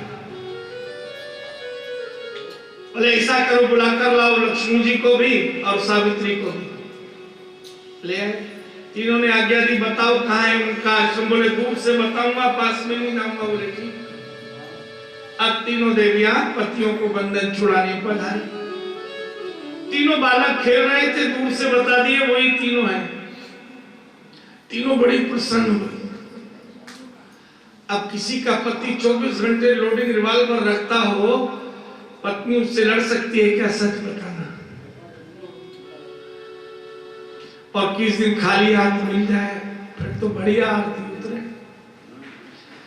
तो जिनके हाथों में शंख चक्र गदा पद्म रहते थे, जिनके हाथों में त्रिशूल था, वो आज खाली हाथ थे। तीनों ने कहा छोटे से बालक बने, जाएंगे अपने अपने घर, ऐसे ही पकड़ के ले जाएंगे छोटे छोटे। पहले बहुत डर के रहती थी, अब इनको डरा के रखेंगे। थोड़ी आगे आई, लक्ष्मी बोली मैं तो नहीं उठाऊंगी।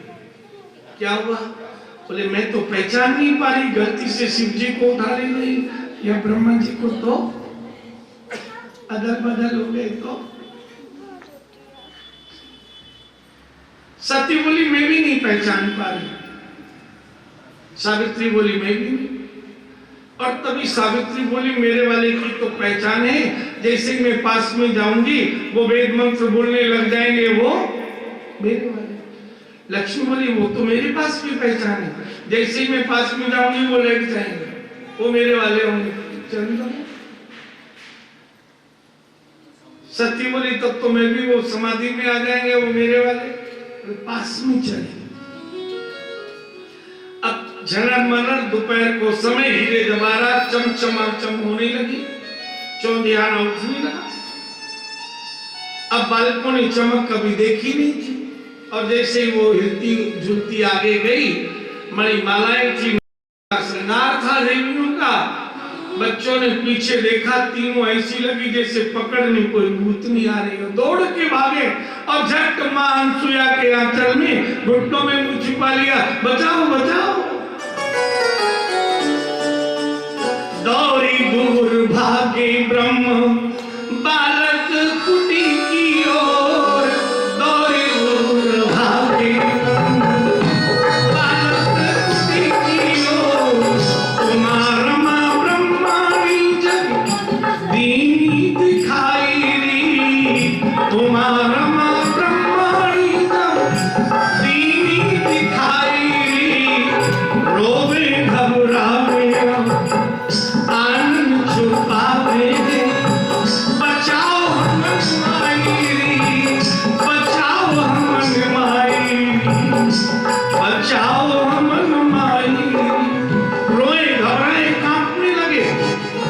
और पत्नियां, पत्नी निहारत प्रेम दृष्टि सो अपने पति।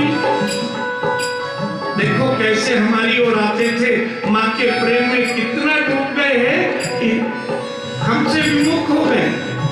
पत्नी निहारत प्रेम दृष्टि सो अपने पति, सती और भागे बचाओ हमन माई, बचाओ हमन। हे माँ बचाओ। अनसुईया जी ने तीनों स्त्रियों को, सौभाग्यवतियों को देखा। बोले कोई जंगल में रास्ता भटक गई हो, गृहस्थी लग रही हो, कहाँ जाना है? बोले यहीं आई है। आश्रम का अर्थ होता है आओ और श्रम करो। क्या करो? कार सेवक बनो।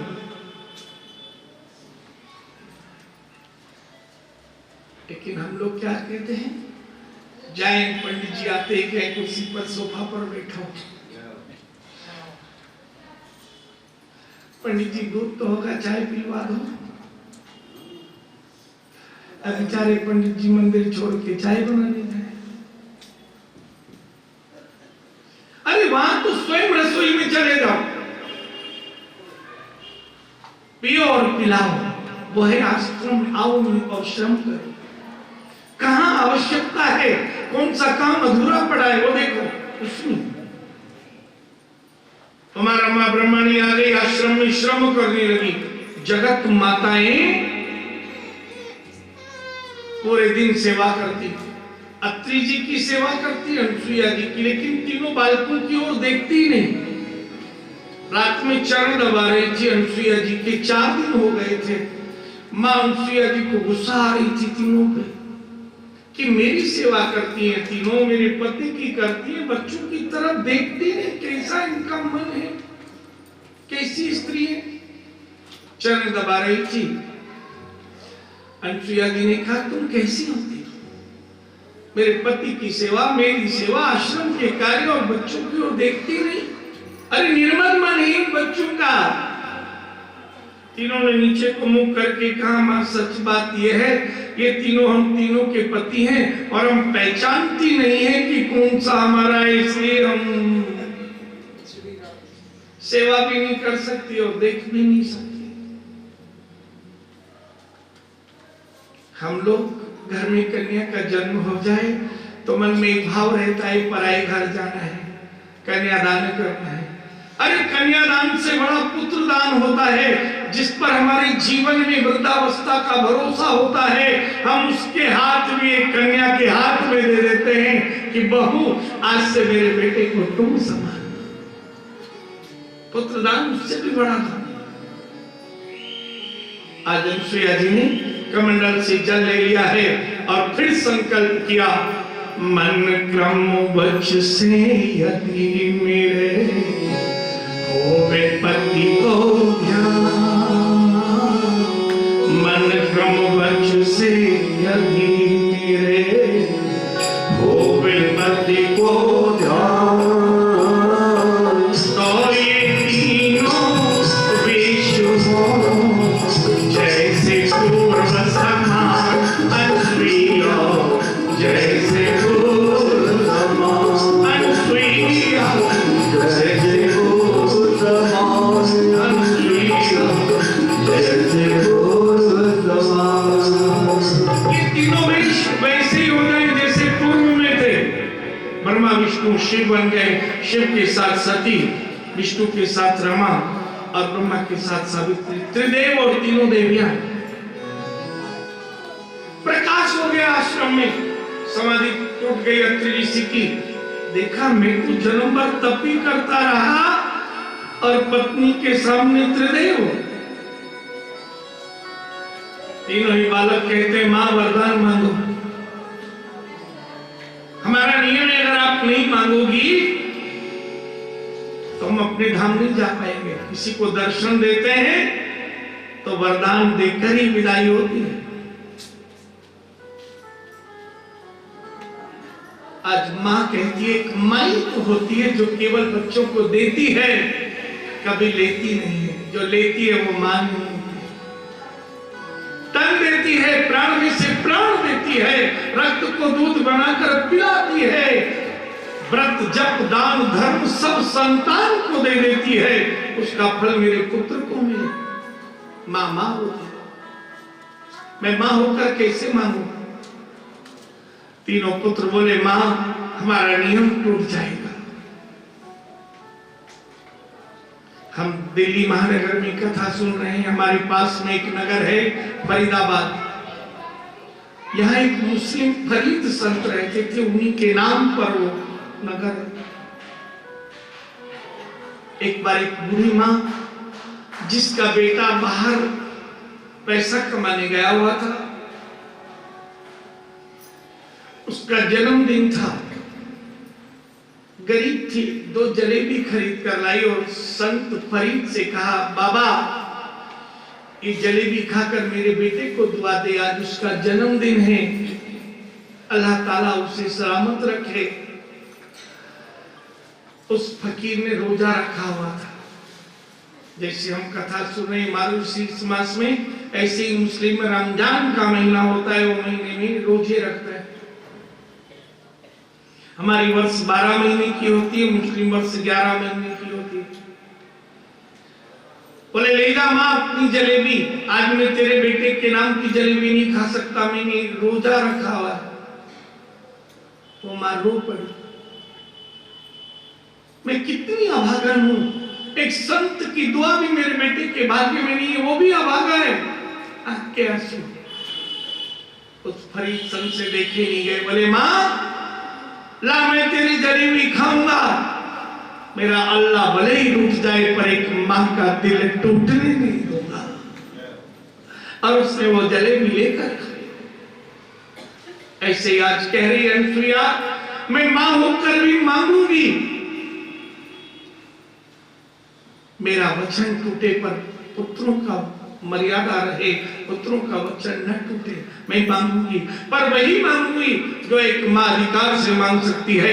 मैंने तुमको स्तनपान तो कराया है, लेकिन मैंने तुम्हें तन से गर्भ में रखकर जन्म नहीं दिया। मैं चाहती हूं तुम तीनों ही मेरे गर्भ में आओ और मैं तन से जन्म। तीनों ने तथास्तु कह दिया। अत्रि ऋषि से कहा आप भी वरदान मांगो। बोले जब मैंने आप ही को मांग लिया तो मुझे तो वैसे ही मिल गए। त्रिदेव अपने अपने धाम में गए। ये कथा भागवत महापुराण में ब्रह्म पुराण से ली गई है। ये कथा इसलिए है कि माता पिता हमें परमात्मा ने दिए हैं और वो सुख दिया है जो स्वयं उन्होंने प्राप्त नहीं किया, और उस सुख को पाने के लिए वो भी पृथ्वी पर अवतार लेते हैं कि माँ का ममत्व ममता और पिता का समत्व लाड़ू। कथामृत में वर्णन करते हैं देवहूति की 9 कन्याएं हुई। कपिल का अवतार 9 भक्ति के रूप है। जब तक 9 प्रकार की भक्ति नहीं होगी तब तक ब्रह्म का मिलन नहीं होगा। विस्तार से हम प्रहलाद कथा में भक्ति की 9 कन्याओं का वर्णन सुनेंगे। दूसरी कन्या अति रुचि प्रजापति को ब्याही गई, यज्ञ भगवान का अवतार हुआ। तीसरी कन्या प्रसूति राजा दक्ष को ब्याही गई, 7 कन्याओं को जन्म दिया। राजा परीक्षित कहते हैं मैंने सुना है दक्ष ने अपनी कन्या शिव से ब्याही और उनसे वैर भी किया, और उस वैर में मस्तक भी दक्ष का काटा गया। और इतना ही नहीं, पिता के यज्ञ में पुत्री ने भी देह को समाप्त किया। ऐसा क्यों हुआ? सुखदेव जी कहते हैं राजा परीक्षित, दक्ष का जन्म ब्रह्मा के मन से हुआ था, और मन में भूख होती है सम्मान की। एक बार देवताओं की सभा में दक्ष को सभापति बनाया गया, और जो कभी कभी सभापति बनते हैं और कहीं श्रेष्ठ स्थान पर बने तो बड़ा अभिमान जागता है। मन में तो अभिमान होता ही है। नियम से सभासद पहले आते हैं, सभापति बाद में। ये अलग बात है कि सैन्य धर्मशाला में श्रोता बाद में आए, वक्ता पहले आवे, पर वैसे नियम तो यही है। ये सभा में देर से पहुंचे और जैसा नियम था सभापति थे, सबने खड़े होकर सम्मान किया। जो कभी कभी सभापति बनता है वो ध्यान से देखता है कौन कौन खड़े होकर मेरा सम्मान कर रहा है, कौन कौन नहीं। ब्रह्मा और शिव बैठे रहे, मालिक की सबने सम्मान किया। दक्ष ने विचार किया, ब्रह्मा तो मेरे पिता हैं, उनसे तो सम्मान की इच्छा नहीं रखनी चाहिए, पर ये मेरे दामाद अपने कुटुंब सहित मेरे यहाँ आए, मैंने पूरे परिवार का सम्मान किया। इनके भाई, चाचा, मामा, मौसा, जिसको जो जो ये कहते थे, इष्ट मित्र, बंधु बांधव, दास दासी तक की मैंने सम्मान किया, और मैं आ गया तो मेरा ही अपमान सहा नहीं गया। दक्ष ने कहा, सभासदों बैठ जाओ। आपने देखा ये जो नाम का शंकर है देखने में ही भयंकर है। शमशान में रहकर शमशान वासियों से व्यवहार करने वाला, ये मुर्दों की भस्म लपेटने वाला, मुर्दों की कंठमाला पहनने वाला, मरे हुए मृत चर्म को लपेटने वाला, मरे हुए सिंह पर चर्म पर बैठने वाला, भूत प्रेत पिशाचों के साथ रहकर इसका स्वभाव भी भूत प्रेत पिशाच जैसा ही हो गया है। नागों की माला पहनने वाला नाग स्वभाव जैसा ही